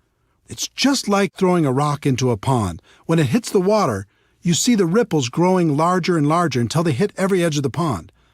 In network marketing, sometimes you don't see all the ripples. You might be aware of the impact you had on one person's life, and maybe one or two more ripples, but they keep growing whether you see them or not. That's why I do what I do. It's why I wrote this book. I know people will be positively impacted, and that's a stone thrown in the water. But then they'll make a positive impact on others, and the ripples begin. And those people will do the same and over and over and over again. With network marketing, you really can make a difference. The people you'll meet. Network marketing has introduced me to the most amazing people. This profession gives you the chance to not only expand your group of friends, but also to be able to spend more time with them. You'll never find a more passionate group of entrepreneurs in any other profession. These people love life and spend their time lifting each other up. Here's an example of what that means to me and what it can mean for you. You can name virtually any state in the United States or any other country in the world, and a friend instantly pops into my mind.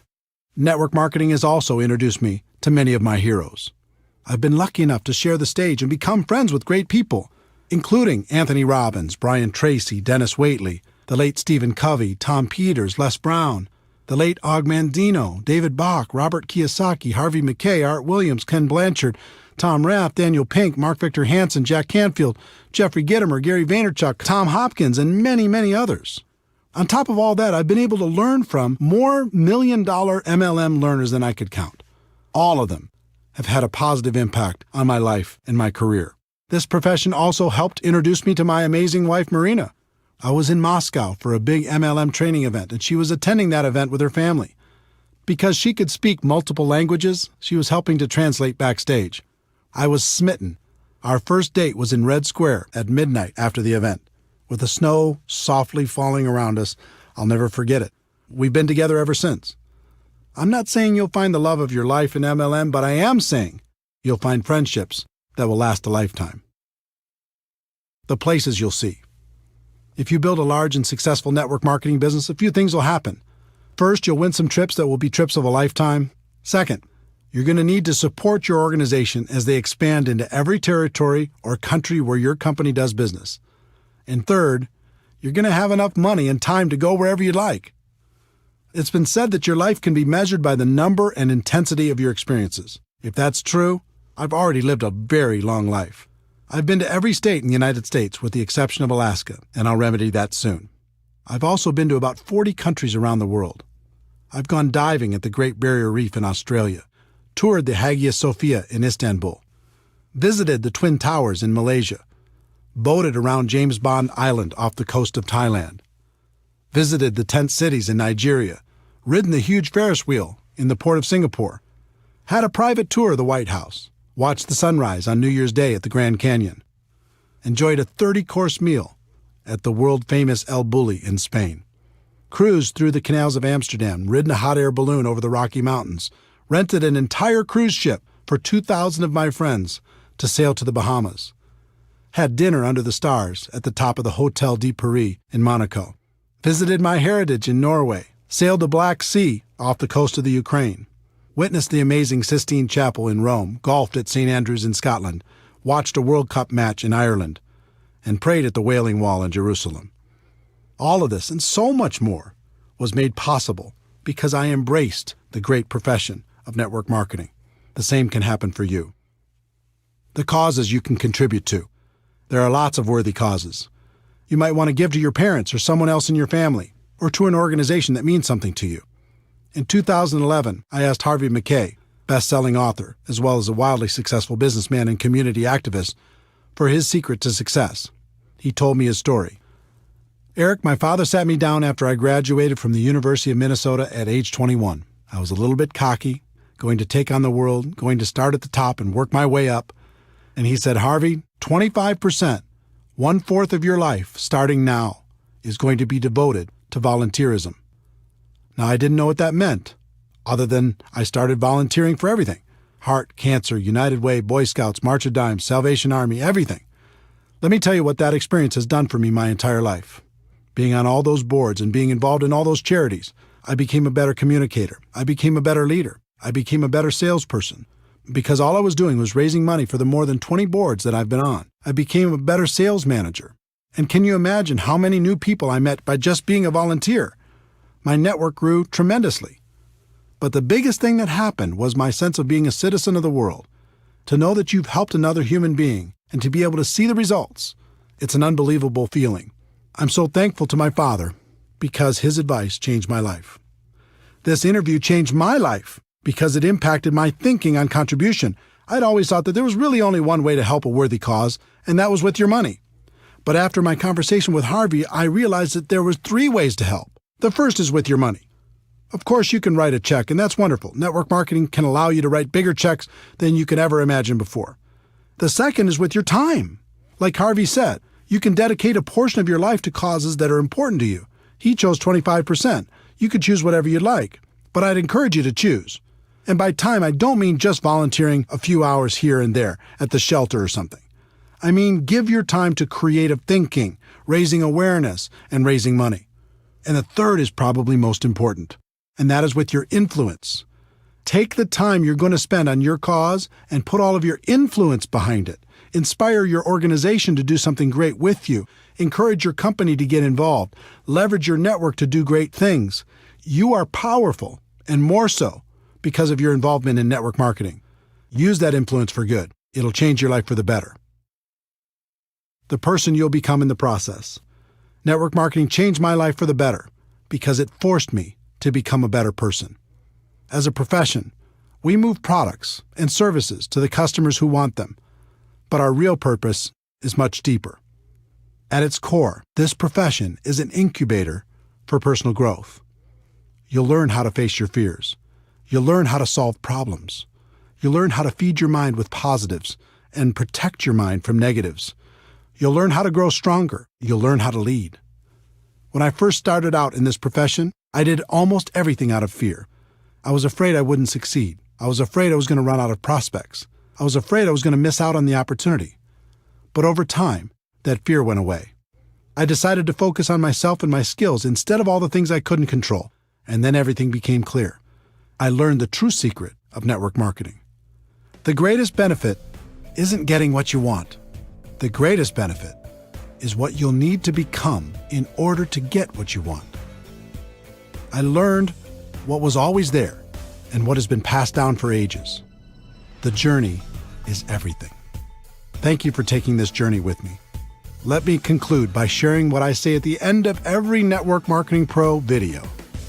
Ladies and gentlemen, my wish for you is that you decide to become a network marketing professional, that you decide to go pro, because it is a stone cold fact that we have a better way.